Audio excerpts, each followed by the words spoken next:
ਸੋ ਜਦੋਂ IPTV ਦੇ ਉੱਤੇ ਹਰੇਕ ਚੈਨਲ ਦੀ ਇਨਫੋਰਮੇਸ਼ਨ ਆਉਂਦੀ ਆ, ਫਿਲਮ ਆਉਂਦੀ ਆ, ਕੋਈ ਸੀਰੀਅਲ ਆਉਂਦਾ ਕਿਸੇ ਵੀ ਚੈਨਲ ਦਾ, ਤਾਂ ਉਹਦੇ ਵਿੱਚ ਵੇਖਣ ਵਾਲੀ ਗੱਲ ਇਹ ਹੁੰਦੀ ਹੈ ਕਿ ਉਹਦੇ ਵਿੱਚ ਉਹ ਜਦੋਂ ਪੰਜਾਬ ਦੀ ਗੱਲ ਕਰਦੇ ਆ ਜਾਂ ਪੰਜਾਬੀ ਕਰੈਕਟਰ ਵਿਖਾਉਂਦੇ ਆ, ਪੰਜਾਬੀ ਫੈਮਿਲੀ ਵਿਖਾਉਂਦੇ ਆ, ਤਾਂ ਉਹਦੇ ਵਿੱਚ ਦਿਖਾ ਕੀ ਰਹੇ ਆ। ਜਿਹਦੇ ਤੇ ਮੈਨੂੰ ਆਬਜੈਕਸ਼ਨ ਹੋਇਆ ਉਹ ਇਹ ਹੈ ਕਿ ਸਾਡੀਆਂ ਮਾਵਾਂ ਹੀ ਨਹੀਂ, ਸਾਡੀਆਂ ਭੈਣਾਂ ਹੀ ਨਹੀਂ, ਸਾਡੀਆਂ ਦਾਦੀਆਂ ਤੱਕ ਨੂੰ ਉਹਨਾਂ ਨੇ ਸ਼ਰਾਬ ਪੀਣ ਵਾਲੀਆਂ ਸਿੱਧ ਕਰ ਦਿੱਤੀਆਂ। ਕਿਉਂਕਿ ਪਹਿਲੇ ਸਨ ਆਫ ਸਰਦਾਰ ਆਈ ਸੀ, ਹੁਣ ਇਹ ਆ ਗ੍ਰੈਂਡ ਸਨ ਆਫ ਸਰਦਾਰ।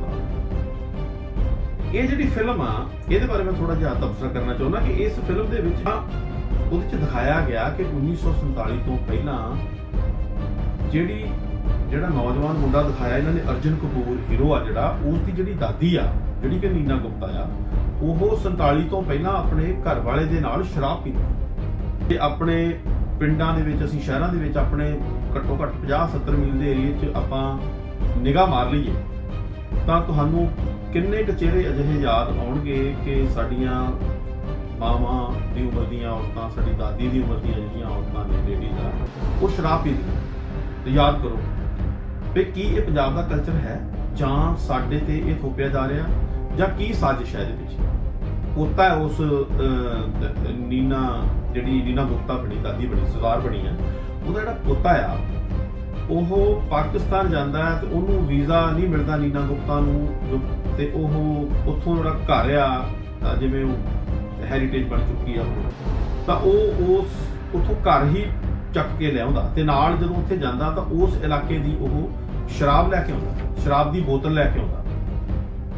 ਮਤਲਬ ਕੈਸੀ ਗੱਲ ਹੈ ਕਿ ਉਹ ਬੀਬੀ ਜਿਹੜੀ ਆ ਨੀਨਾ ਗੁਪਤਾ ਦਾਦੀ ਬਣੀ ਆ, ਜਿਹਨੂੰ ਸਰਦਾਰ ਕਿਹਾ ਜਾਂਦਾ ਹੈ, ਉਹ ਪਛਾਣ ਲੈਂਦੀ ਆ ਕਿ ਇਹ ਉਹੀ ਬ੍ਰਾਂਡ ਹੈ।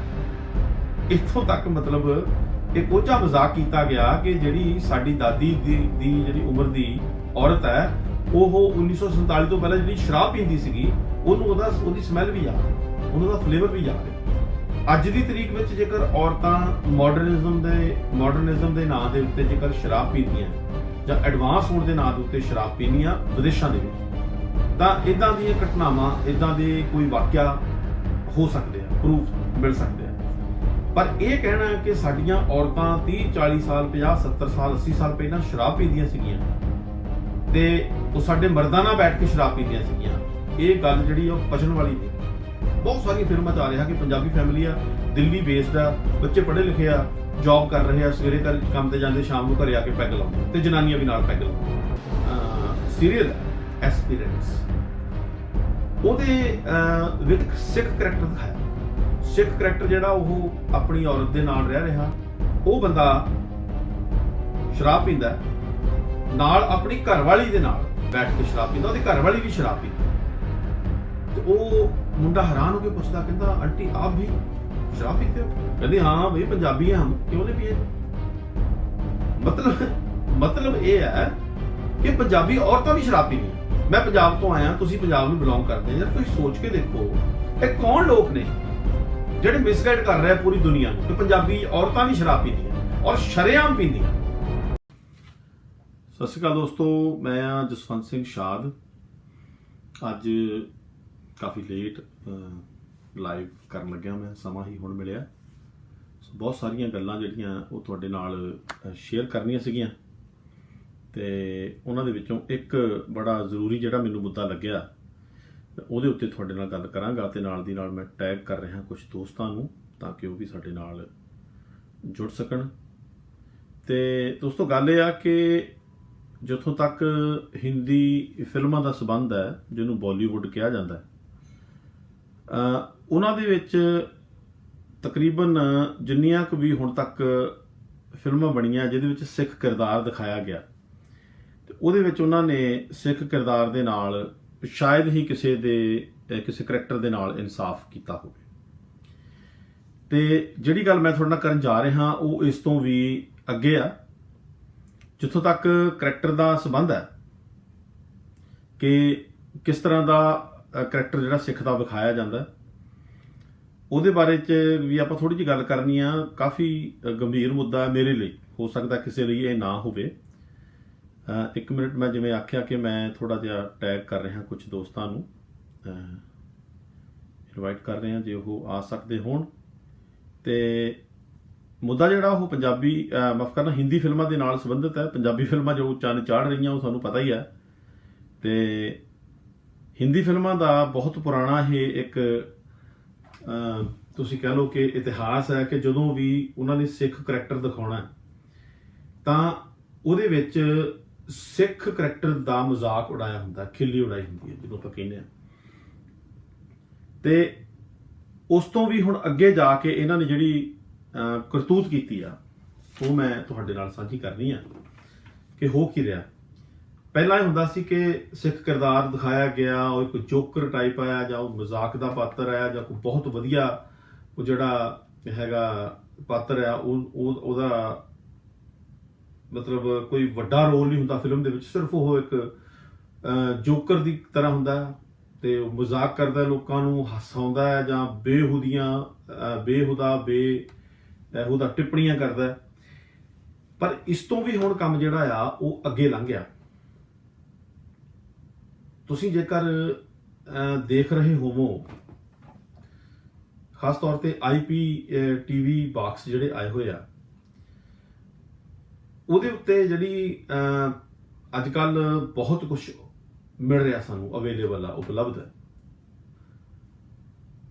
ਤੇ ਜਦੋਂ ਤੁਸੀਂ ਕੋਈ ਫਿਲਮ ਦੇਖਦੇ ਹੋ, ਟੀਵੀ ਸੀਰੀਅਲ ਦੇਖਦੇ ਹੋ ਜਾਂ ਤੁਸੀਂ ਕੋਈ ਕਿਤੇ ਵੀ ਐਪੀਸੋਡ ਕੋਈ ਆਉਂਦਾ ਤੁਸੀਂ ਦੇਖਦੇ ਹੋ ਤੇ ਤੁਹਾਨੂੰ ਮਤਲਬ ਮਹਿਸੂਸ ਹੁੰਦਾ ਹੈ ਕਿ ਇਹ ਸਾਡੇ ਨਾਲ ਕੀ ਖਿਲਵਾੜ ਕਰ ਰਿਹਾ ਹੈ। ਪਤਾ ਨਹੀਂ ਇਹ ਸਾਜ਼ਿਸ਼ ਹੈ ਜਾਂ ਟ੍ਰੈਂਡ ਹੈ ਜਾਂ ਮੰਡੀ ਦੀ ਮੰਗ ਹੈ, ਪਤਾ ਨਹੀਂ ਕੀ ਹੈ।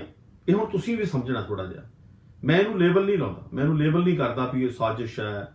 ਹੋ ਸਕਦਾ ਮੰਡੀ ਦੀ ਮੰਗ ਹੋਵੇ, ਕਿਉਂਕਿ ਜੋ ਵਿਕਦਾ ਹੈ ਉਹਦੇ ਤੇ ਹੀ ਤਕਰੀਬਨ ਫਿਲਮਾਂ ਬਣਦੀਆਂ ਰਹੀਆਂ ਹੁਣ ਤੱਕ। ਜਿੰਨੀਆਂ ਵੀ ਫਿਲਮਾਂ ਬਣੀਆਂ ਨੇ, ਤੁਹਾਨੂੰ ਪਤਾ ਜਿਹੜਾ ਟ੍ਰੈਂਡ ਚੱਲਦਾ ਉਹਦੇ ਉੱਤੇ ਫਿਲਮਾਂ ਬਣਦੀਆਂ। ਜੇ ਡਾਕੂਆਂ ਦੀ ਫਿਲਮ ਆ ਗਈਆਂ ਤਾਂ ਪੁਰਾਣੇ ਜ਼ਮਾਨੇ ਵਿੱਚ ਅੱਜ ਤੋਂ 30 ਸਾਲ ਪਹਿਲਾਂ ਡਾਕੂਆਂ ਦੀਆਂ ਫਿਲਮਾਂ ਬਣਦੀਆਂ ਹੋਈਆਂ ਸੀ।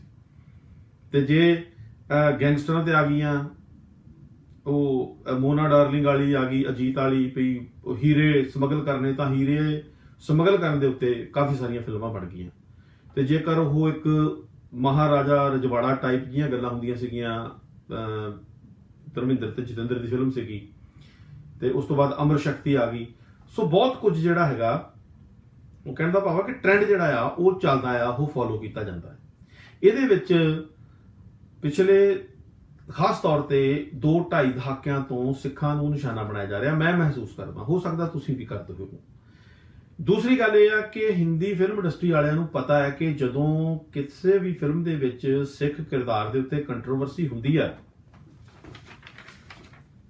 ਤੇ ਉਸ ਜਦੋਂ ਕੰਟਰੋਵਰਸੀ ਹੁੰਦੀ ਹੈ ਨਾ ਤਾਂ ਉਦੋਂ ਉਹ ਫਿਲਮ ਜ਼ਿਆਦਾ ਚੱਲਦੀ ਹੈ, ਲੋਕ ਜ਼ਿਆਦਾ ਦੇਖਦੇ ਆ। ਮੇਰੇ ਵਰਗੇ ਦੇਖਦੇ ਆ ਵੀ ਫਿਲਮ ਦੇ ਵਿੱਚ ਇਹੋ ਜਿਹਾ ਕੀ ਸੀਗਾ ਕਿ ਕੰਟਰੋਵਰਸੀ ਹੋਈ ਆ ਤੇ ਕਿਉਂ ਮਤਲਬ ਇਸ ਫਿਲਮ ਦੇ ਵਿੱਚ ਜਿਹੜਾ ਇਹ ਪੌੜਾ ਪਿਆ ਆ। ਲੋਕ ਦੇਖਦੇ ਆ, ਫਿਲਮ ਹਿੱਟ ਹੁੰਦੀ ਆ, ਤਾਂ ਮੈਨੂੰ ਲੱਗਦਾ ਕਿ ਇਹ ਇੱਕ ਸ਼ਗੂਫਾ ਬਣ ਗਿਆ ਕਿ ਜੇਕਰ ਤੁਸੀਂ ਫਿਲਮ ਹਿੱਟ ਕਰਨੀ ਆ, ਉਹਦੇ 'ਚ ਕੁਛ ਨਹੀਂਗਾ ਤਾਂ ਉਹਦੇ 'ਚ ਇੱਕ ਪੰਜਾਬੀ ਫੈਮਿਲੀ ਦਿਖਾ ਦਿਓ। ਪੰਜਾਬੀ ਫੈਮਿਲੀ ਤੁਸੀਂ ਦਿਖਾਤੀ ਤਾਂ ਪਹਿਲੀ ਗੱਲ ਤਾਂ ਉਹ ਆ ਕਿ ਚਾਹੇ ਉਹ ਦਲਜੀਤ ਦੋਸਾਂਝ ਆ, ਕਿਸੇ ਹਿੰਦੀ ਫਿਲਮ 'ਚ ਆਇਆ, ਸਿਰ ਤੇ ਪੱਗ ਬੰਨੀ ਹੈ ਮੇਰੇ ਵਾਂਗੂ, ਦਾੜੀ ਕੱਟੀ ਆ, ਪਰ ਹੱਥ ਉੱਤੇ ਨਵਜੋਤ ਸਿੱਧੂ ਵਾਂਗੂ 25-26 ਆਪਣੀਆਂ ਜਿਹੜੀਆਂ ਤਵੀਤ ਤੇ ਹੋਰ ਧਾਗੇ ਮੌਲੀਆਂ ਬੰਨੀਆਂ ਹੋਈਆਂ। ਇਸ ਤਰ੍ਹਾਂ ਦਾ ਮਿਲਗੋਭਾ ਜਿਹੜਾ ਕਲਚਰ ਦਿਖਾਉਂਦੇ ਆ ਉਸ ਨੂੰ ਉਹ ਕੈਸ਼ ਕਰਦੇ ਆ। ਸੋ ਕੁੱਲ ਮਿਲਾ ਕੇ ਉਹੀ ਗੱਲ ਜਿਹੜੀ ਚੱਲਦੀ ਆ ਵੀ ਸਿੱਖਾਂ ਨੂੰ ਸਿੱਖ ਨਾ ਦਿਖਾ ਕੇ ਜੋਕਰ ਦਿਖਾਓ ਜਾਂ ਇਹਨਾਂ ਨੂੰ ਰਲਗੜ ਜਾਂ ਇਹਨਾਂ ਦਾ ਕਲਚਰ ਜਿਹੜਾ ਕਰ ਦਿਓ। ਖੈਰ, ਜਿਹੜੀ ਮੈਂ ਗੱਲ ਤੁਹਾਡੇ ਨਾਲ ਕਰਨ ਜਾ ਰਿਹਾ, ਅਸਲ 'ਚ ਮੈਂ ਸ਼ੁਰੂ ਕਰਨ ਲੱਗਾ ਗੱਲ ਉਹ ਇਹ ਹੈ ਕਿ ਅੱਜ ਕੱਲ ਬਹੁਤ ਕੁਝ ਸਿਨੇਮਾ ਤੋਂ ਇਲਾਵਾ ਬੜਾ ਕੁਝ ਆ ਗਿਆ। ਬੜਾ ਕੁਝ ਤੋਂ ਭਾਵ ਕਿ ਤੁਸੀਂ ਜਿਹੜਾ ਜਿਹੜੀਆਂ ਐਪਲੀਕੇਸ਼ਨਸ ਆਈਆਂ ਨੇ ਫੋਨ ਦੇ ਉੱਤੇ ਆ, ਚਾਹੇ ਉਹ ਟੀਵੀ ਦੇ ਉੱਤੇ ਆ, ਕਿਤੇ ਵੀ ਆ, ਤੁਸੀਂ ਉਹਦੇ ਉੱਤੇ ਫੋਨ ਦੇ ਉੱਤੇ ਜਾ ਕੇ ਐਪਲੀਕੇਸ਼ਨਸ ਪਾਉਂਦੇ ਹੋ ਤੇ ਬੜਾ ਕੁਝ ਹੈ ਜਿਹੜਾ ਤੁਸੀਂ ਦੁਨੀਆ ਭਰ ਦਾ ਉਹ ਵੇਖ ਸਕਦੇ ਹੋ। ਟੀਵੀ ਨਹੀਂ ਰਹਿ ਗਿਆ ਵੀ ਇਹ ਤੇ ਹੁਣ 26 ਚੈਨਲ ਚੱਲਦੇ ਆ, ਕਿ ਇਹਦੇ ਉੱਤੇ 40 ਚੈਨਲ ਚੱਲਦੇ ਆ, ਕਿ 80 ਚੈਨਲ ਚੱਲਦੇ ਆ। ਟੀਵੀ ਦੇ ਉੱਤੇ ਹੁਣ ਘੱਟੋ ਘੱਟ 5-7 ਹਜ਼ਾਰ ਚੈਨਲ ਚੱਲਦਾ। ਦੁਨੀਆ ਦੇ ਹਰੇਕ ਚੈਨਲ ਜਿਹੜਾ ਉਹ ਤੁਸੀਂ ਸਬਸਕ੍ਰਾਈਬ ਕਰ ਸਕਦੇ ਹੋ। ਸੋ ਜਦੋਂ IPTV ਦੇ ਉੱਤੇ ਹਰੇਕ ਚੈਨਲ ਦੀ ਇਨਫੋਰਮੇਸ਼ਨ ਆਉਂਦੀ ਆ, ਫਿਲਮ ਆਉਂਦੀ ਆ, ਕੋਈ ਸੀਰੀਅਲ ਆਉਂਦਾ ਕਿਸੇ ਵੀ ਚੈਨਲ ਦਾ, ਤਾਂ ਉਹਦੇ ਵਿੱਚ ਵੇਖਣ ਵਾਲੀ ਗੱਲ ਇਹ ਹੁੰਦੀ ਹੈ ਕਿ ਉਹਦੇ ਵਿੱਚ ਉਹ ਜਦੋਂ ਪੰਜਾਬ ਦੀ ਗੱਲ ਕਰਦੇ ਆ ਜਾਂ ਪੰਜਾਬੀ ਕਰੈਕਟਰ ਵਿਖਾਉਂਦੇ ਆ, ਪੰਜਾਬੀ ਫੈਮਿਲੀ ਵਿਖਾਉਂਦੇ ਆ, ਤਾਂ ਉਹਦੇ ਵਿੱਚ ਦਿਖਾ ਕੀ ਰਹੇ ਆ। ਜਿਹਦੇ ਤੇ ਮੈਨੂੰ ਆਬਜੈਕਸ਼ਨ ਹੋਇਆ ਉਹ ਇਹ ਹੈ ਕਿ ਸਾਡੀਆਂ ਮਾਵਾਂ ਹੀ ਨਹੀਂ, ਸਾਡੀਆਂ ਭੈਣਾਂ ਹੀ ਨਹੀਂ, ਸਾਡੀਆਂ ਦਾਦੀਆਂ ਤੱਕ ਨੂੰ ਉਹਨਾਂ ਨੇ ਸ਼ਰਾਬ ਪੀਣ ਵਾਲੀਆਂ ਸਿੱਧ ਕਰ ਦਿੱਤਾ। ਇੱਕ ਫਿਲਮ ਆਈ ਆ, ਮੈਂ ਉਹ ਤੋਂ ਸ਼ੁਰੂ ਕਰਦਾ ਗੱਲ। ਇੱਕ ਫਿਲਮ ਆਈ ਆ ਗ੍ਰੈਂਡ ਸਨ ਆਫ ਸਰਦਾਰ, ਤੇ ਉਹਦਾ ਨਾਲ ਹਿੰਦੀ ਵਿੱਚ ਵੀ ਲਿਖਿਆ ਹੋਇਆ ਕਿ ਸਰਦਾਰ ਕਾ ਗ੍ਰੈਂਡ ਸਨ, ਕਿਉਂਕਿ ਪਹਿਲੇ ਸਨ ਆਫ ਸਰਦਾਰ ਆਈ ਸੀ, ਹੁਣ ਇਹ ਆ ਗ੍ਰੈਂਡ ਸਨ ਆਫ ਸਰਦਾਰ। ਤੇ ਇਹ ਜਿਹੜੀ ਫਿਲਮ ਆ, ਇਹਦੇ ਬਾਰੇ ਮੈਂ ਥੋੜਾ ਜਿਹਾ ਤਬਸਰਾ ਕਰਨਾ ਚਾਹੁੰਦਾ ਕਿ ਇਸ ਫਿਲਮ ਦੇ ਵਿੱਚ ਜੌਨ ਅਬਰਾਹਮ ਜਿਹੜਾ ਆ ਉਹ ਨੀਨਾ ਗੁਪਤਾ ਦੇ ਨਾਲ, ਨੀਨਾ ਗੁਪਤਾ ਜਿਹੜੀ ਉਹ ਬਜ਼ੁਰਗ ਦਿਖਾਈ ਆ, ਇੱਥੇ ਸਰਦਾਰ ਨਾਮ ਕਿਸੇ ਬੰਦੇ ਦਾ ਨਹੀਂਗਾ, ਸਰਦਾਰ ਨਹੀਂ ਦਿਖਾਇਆ ਕੋਈ। ਸਰਦਾਰ ਜਿਹੜਾ ਹੈ ਉਹ ਜਿਹੜੀ ਨੀਨਾ ਗੁਪਤਾ ਆ, ਬਜ਼ੁਰਗ ਆ, ਉਸ ਦਾਦੀ ਦਾ ਨਾਮ ਸਰਦਾਰ ਹੈ, ਉਹਨੂੰ ਸਾਰੇ ਸਰਦਾਰ ਕਹਿੰਦੇ ਆ, ਉਹ ਸਰਦਾਰ ਵਜੋਂ ਜਾਣੀ ਜਾਂਦੀ ਆ। ਤਾਂ ਉਸ ਦਾ ਦਿਖਾਇਆ ਇਹ ਗਿਆ ਕਿ ਉਸ ਦਾ ਜਿਹੜਾ ਪਾਸਟ ਹੈ, ਭਾਵ ਕਿ 1947 ਤੋਂ ਪਹਿਲਾਂ ਜੋ ਕੁਝ ਹੋਇਆ, ਉਸ ਵੇਲੇ ਜੌਨ ਅਬਰਾਹਮ ਉਹਦਾ ਘਰ ਵਾਲਾ ਆ, ਉਸ ਦੀ ਨੀਨਾ ਗੁਪਤਾ ਦੀ ਜਵਾਨੀ ਵਿਖਾਈ ਹੈ, ਉਹ ਹੋਰ ਕੋਈ ਕੁੜੀ ਕਰੈਕਟਰ ਕਰ ਰਹੀ ਹੈ, ਜਿਵੇਂ ਹੁੰਦਾ ਕਿ ਨਹੀਂ ਤੁਸੀਂ ਚੇਂਜ ਕਰ ਸਕਦੇ ਮੇਕਅਪ ਦੇ ਨਾਲ। ਤਾਂ ਉਹਦੇ 'ਚ ਦਿਖਾਇਆ ਗਿਆ ਕਿ 1947 ਤੋਂ ਪਹਿਲਾਂ ਜਿਹੜਾ ਨੌਜਵਾਨ ਮੁੰਡਾ ਦਿਖਾਇਆ ਇਹਨਾਂ ਨੇ, ਅਰਜੁਨ ਕਪੂਰ ਹੀਰੋ ਆ ਜਿਹੜਾ, ਉਸ ਦੀ ਜਿਹੜੀ ਦਾਦੀ ਆ, ਜਿਹੜੀ ਕਿ ਨੀਨਾ ਗੁਪਤਾ ਆ, ਉਹ 47 ਤੋਂ ਪਹਿਲਾਂ ਆਪਣੇ ਘਰ ਵਾਲੇ ਦੇ ਨਾਲ ਸ਼ਰਾਬ ਪੀਂਦੀ ਆ, ਔਰ ਬ੍ਰਾਂਡਡ ਸ਼ਰਾਬ ਪੀਂਦੀ ਆ। ਮਤਲਬ ਇਹੋ ਜਿਹੀਆਂ ਜਿਹੜੀਆਂ ਘਟਨਾਵਾਂ ਨੇ ਜਾਂ ਇਹੋ ਜਿਹੇ ਜਿਹੜੇ ਵਾਕਿਆ ਨੇ, ਉਹ ਕਿੰਨੇ ਕੁ ਹੋਣਗੇ। ਤੁਸੀਂ ਜੇ ਆਪਣੇ ਪਿੰਡਾਂ ਦੇ ਵਿੱਚ, ਅਸੀਂ ਸ਼ਹਿਰਾਂ ਦੇ ਵਿੱਚ ਆਪਣੇ ਘੱਟੋ ਘੱਟ 50-70 ਮੀਲ ਦੇ ਏਰੀਏ 'ਚ ਆਪਾਂ ਨਿਗਾਹ ਮਾਰ ਲਈਏ, ਤਾਂ ਤੁਹਾਨੂੰ ਕਿੰਨੇ ਕੁ ਚਿਹਰੇ ਅਜਿਹੇ ਯਾਦ ਆਉਣਗੇ ਕਿ ਸਾਡੀਆਂ ਮਾਵਾਂ ਦੀ ਉਮਰ ਦੀਆਂ ਔਰਤਾਂ, ਸਾਡੀ ਦਾਦੀ ਦੀ ਉਮਰ ਦੀਆਂ ਜਿਹੜੀਆਂ ਔਰਤਾਂ ਨੇ, ਲੇਡੀਜ਼ ਆ, ਉਹ ਸ਼ਰਾਬ ਪੀਂਦੀਆਂ ਨੇ। ਤੇ ਯਾਦ ਕਰੋ ਵੀ ਕੀ ਇਹ ਪੰਜਾਬ ਦਾ ਕਲਚਰ ਹੈ, ਜਾਂ ਸਾਡੇ ਤੇ ਇਹ ਥੋਪਿਆ ਜਾ ਰਿਹਾ, ਜਾਂ ਕੀ ਸਾਜ਼ਿਸ਼ ਹੈ ਇਹਦੇ ਪਿੱਛੇ। ਇਸ ਦੇ ਵਿੱਚ ਦਿਖਾਇਆ ਹੀ ਜਾ ਰਿਹਾ ਕਿ ਜਿਹੜਾ ਇੱਕ ਮਤਲਬ ਪੋਤਾ ਹੈ ਉਸ ਨੀਨਾ ਗੁਪਤਾ ਬਣੀ, ਦਾਦੀ ਬਣੀ, ਸਰਦਾਰ ਬਣੀ ਆ, ਉਹਦਾ ਜਿਹੜਾ ਪੋਤਾ ਆ ਉਹ ਪਾਕਿਸਤਾਨ ਜਾਂਦਾ ਹੈ ਤੇ ਉਹਨੂੰ ਵੀਜ਼ਾ ਨਹੀਂ ਮਿਲਦਾ ਨੀਨਾ ਗੁਪਤਾ ਨੂੰ, ਤੇ ਉਹ ਉੱਥੋਂ ਜਿਹੜਾ ਘਰ ਆ, ਜਿਵੇਂ ਉਹ ਹੈਰੀਟੇਜ ਬਣ ਚੁੱਕੀ ਆ, ਉਹ ਨੈਸ਼ਨਲ ਜਾਂ ਇੰਟਰਨੈਸ਼ਨਲ ਹੈਰੀਟੇਜ ਬਣ ਚੁੱਕੇ ਪੁਰਾਣੇ ਘਰ ਜਿਹੜੇ ਆ, ਕੁਝ 100 ਸਾਲ ਤੋਂ ਵੱਧ ਪੁਰਾਣੇ ਘਰ ਜਿਹੜੇ ਆ, ਉਹਨਾਂ ਨੂੰ ਢਾਇਆ ਨਹੀਂ ਜਾ ਸਕਦਾ। ਸੋ ਇਸ ਤਰ੍ਹਾਂ ਦਾ ਉਹਨਾਂ ਨੇ ਮਸਾਲਾ ਜਿਹਾ ਪਾਇਆ ਫਿਲਮ ਦੇ ਵਿੱਚ। ਤਾਂ ਉਹ ਉਸ ਉੱਥੋਂ ਘਰ ਹੀ ਚੱਕ ਕੇ ਲਿਆਉਂਦਾ, ਤੇ ਨਾਲ ਜਦੋਂ ਉੱਥੇ ਜਾਂਦਾ ਤਾਂ ਉਸ ਇਲਾਕੇ ਦੀ ਉਹ ਸ਼ਰਾਬ ਲੈ ਕੇ ਆਉਂਦਾ, ਸ਼ਰਾਬ ਦੀ ਬੋਤਲ ਲੈ ਕੇ ਆਉਂਦਾ। ਮਤਲਬ ਕੈਸੀ ਗੱਲ ਹੈ ਕਿ ਉਹ ਬੀਬੀ ਜਿਹੜੀ ਆ, ਨੀਨਾ ਗੁਪਤਾ ਦਾਦੀ ਬਣੀ ਆ, ਜਿਹਨੂੰ ਸਰਦਾਰ ਕਿਹਾ ਜਾਂਦਾ, ਉਹ ਪਛਾਣ ਲੈਂਦੀ ਆ ਕਿ ਇਹ ਉਹੀ ਬ੍ਰਾਂਡ ਹੈ। ਇੱਥੋਂ ਤੱਕ ਮਤਲਬ ਇਹ ਕੋਝਾ ਮਜ਼ਾਕ ਕੀਤਾ ਗਿਆ ਕਿ ਜਿਹੜੀ ਸਾਡੀ ਦਾਦੀ ਦੀ ਜਿਹੜੀ ਉਮਰ ਦੀ ਔਰਤ ਹੈ, ਉਹ 1947 ਤੋਂ ਪਹਿਲਾਂ ਜਿਹੜੀ ਸ਼ਰਾਬ ਪੀਂਦੀ ਸੀਗੀ, ਉਹਨੂੰ ਉਹਦੀ ਸਮੈਲ ਵੀ ਯਾਦ ਹੈ, ਉਹਦਾ ਫਲੇਵਰ ਵੀ ਯਾਦ ਹੈ। ਸੋ ਇਹੋ ਜਿਹੇ ਕੋਝੇ ਜਿਹੜੇ ਮਜ਼ਾਕ ਆ ਉਹ ਫਿਲਮਾਂ ਦੇ ਵਿੱਚ ਹੋ ਰਹੇ ਆ। ਤੇ ਅੱਜ ਦੀ ਤਰੀਕ ਵਿੱਚ ਜੇਕਰ ਔਰਤਾਂ ਮਾਡਰਨਿਜ਼ਮ ਦੇ ਨਾਂ ਦੇ ਉੱਤੇ ਜੇਕਰ ਸ਼ਰਾਬ ਪੀਂਦੀਆਂ ਜਾਂ ਐਡਵਾਂਸ ਹੋਣ ਦੇ ਨਾਂ ਦੇ ਉੱਤੇ ਸ਼ਰਾਬ ਪੀਣੀਆਂ ਵਿਦੇਸ਼ਾਂ ਦੇ ਵਿੱਚ, ਤਾਂ ਇਦਾਂ ਦੀਆਂ ਘਟਨਾਵਾਂ, ਇਦਾਂ ਦੇ ਕੋਈ ਵਾਕਿਆ ਹੋ ਸਕਦੇ ਆ, ਪ੍ਰੂਫ ਮਿਲ ਸਕਦੇ ਆ। ਪਰ ਇਹ ਕਹਿਣਾ ਕਿ ਸਾਡੀਆਂ ਔਰਤਾਂ 30-40 ਸਾਲ, 50-70 ਸਾਲ, 80 ਸਾਲ ਪਹਿਲਾਂ ਸ਼ਰਾਬ ਪੀਂਦੀਆਂ ਸੀਗੀਆਂ ਤੇ ਉਹ ਸਾਡੇ ਮਰਦਾਂ ਨਾਲ ਬੈਠ ਕੇ ਸ਼ਰਾਬ ਪੀਂਦੀਆਂ ਸੀਗੀਆਂ, ਇਹ ਗੱਲ ਜਿਹੜੀ ਉਹ ਪਚਣ ਵਾਲੀ ਨਹੀਂ। ਤੁਸੀਂ ਕੀ ਸੋਚਦੇ ਹੋ ਵੀ ਇਹ ਸਾਜ਼ਿਸ਼ ਹੈ ਜਾਂ ਇਹ ਇੱਕ ਵੈਸੇ ਟ੍ਰੈਂਡ ਹੈ ਕਿ ਟ੍ਰੈਂਡ ਚੱਲ ਰਿਹਾ ਕਿ ਪੰਜਾਬੀਆਂ ਨੂੰ ਸ਼ਰਾਬੀ ਵਿਖਾਓ। ਇਸ ਤਰ੍ਹਾਂ ਦੀਆਂ ਕਈ ਫਿਲਮਾਂ ਆਈਆਂ। ਇੱਕ ਹੋਰ ਫਿਲਮ ਹੈ, ਮੈਨੂੰ ਉਹਦਾ ਨਾਂ ਨਹੀਂ ਯਾਦ, ਮੈਂ 2 ਹਫ਼ਤੇ ਪਹਿਲਾਂ ਉਹ ਵੇਖ ਰਿਹਾ ਸੀਗਾ, ਪਰ ਮੇਰੇ ਕੋਲ ਦੇਖੀ ਨਹੀਂ ਗਈ ਕਿਉਂਕਿ ਨਕੰਮੀ ਫਿਲਮ ਸੀ। ਉਹਦੇ ਵਿੱਚ ਨਿਰਮਲ ਰਿਸ਼ੀ ਜਿਹੜੀ ਪੰਜਾਬੀ ਫਿਲਮਾਂ ਦੇ ਵਿੱਚ ਅੱਜ ਕੱਲ੍ਹ ਦਾਦੀ ਬਣਦੀ ਆ, ਤੇ ਬਹੁਤ ਵਧੀਆ ਐਕਟਰੈਸ ਆ, ਉਹ ਥੀਏਟਰ ਦੀ ਐਕਟਰੈਸ ਰਹੀ ਆ। ਫਿਰ ਉਸਨੇ ਬੜਾ ਅੱਜ ਕੱਲ੍ਹ ਜਦੋਂ ਦਾਦੀ ਦਾ ਜਾਂ ਮਾਂ ਦਾ ਰੋਲ ਆਉਂਦਾ, ਬਜ਼ੁਰਗ ਮਾਂ ਦਾ, ਤਾਂ ਨਿਰਮਲ ਰਿਸ਼ੀ ਨੂੰ ਲਿਆ ਜਾਂਦਾ।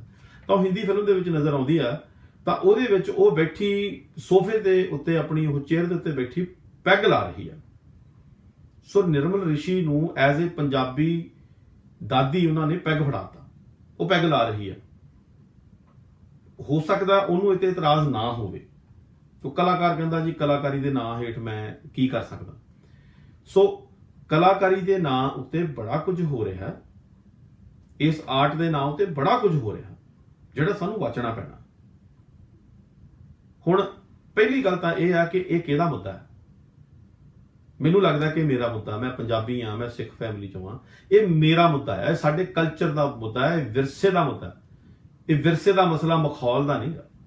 ਤੇ ਜੇ ਤੁਸੀਂ ਹਰ ਇੱਕ ਚੀਜ਼ ਨੂੰ ਇਹੀ ਕਹਿਣਾ ਵੀ ਛੱਡੋ ਯਾਰ ਅਸੀਂ ਕੀ ਲੈਣਾ, ਫਿਰ ਮਸਲਾ ਹੋਰ ਆ।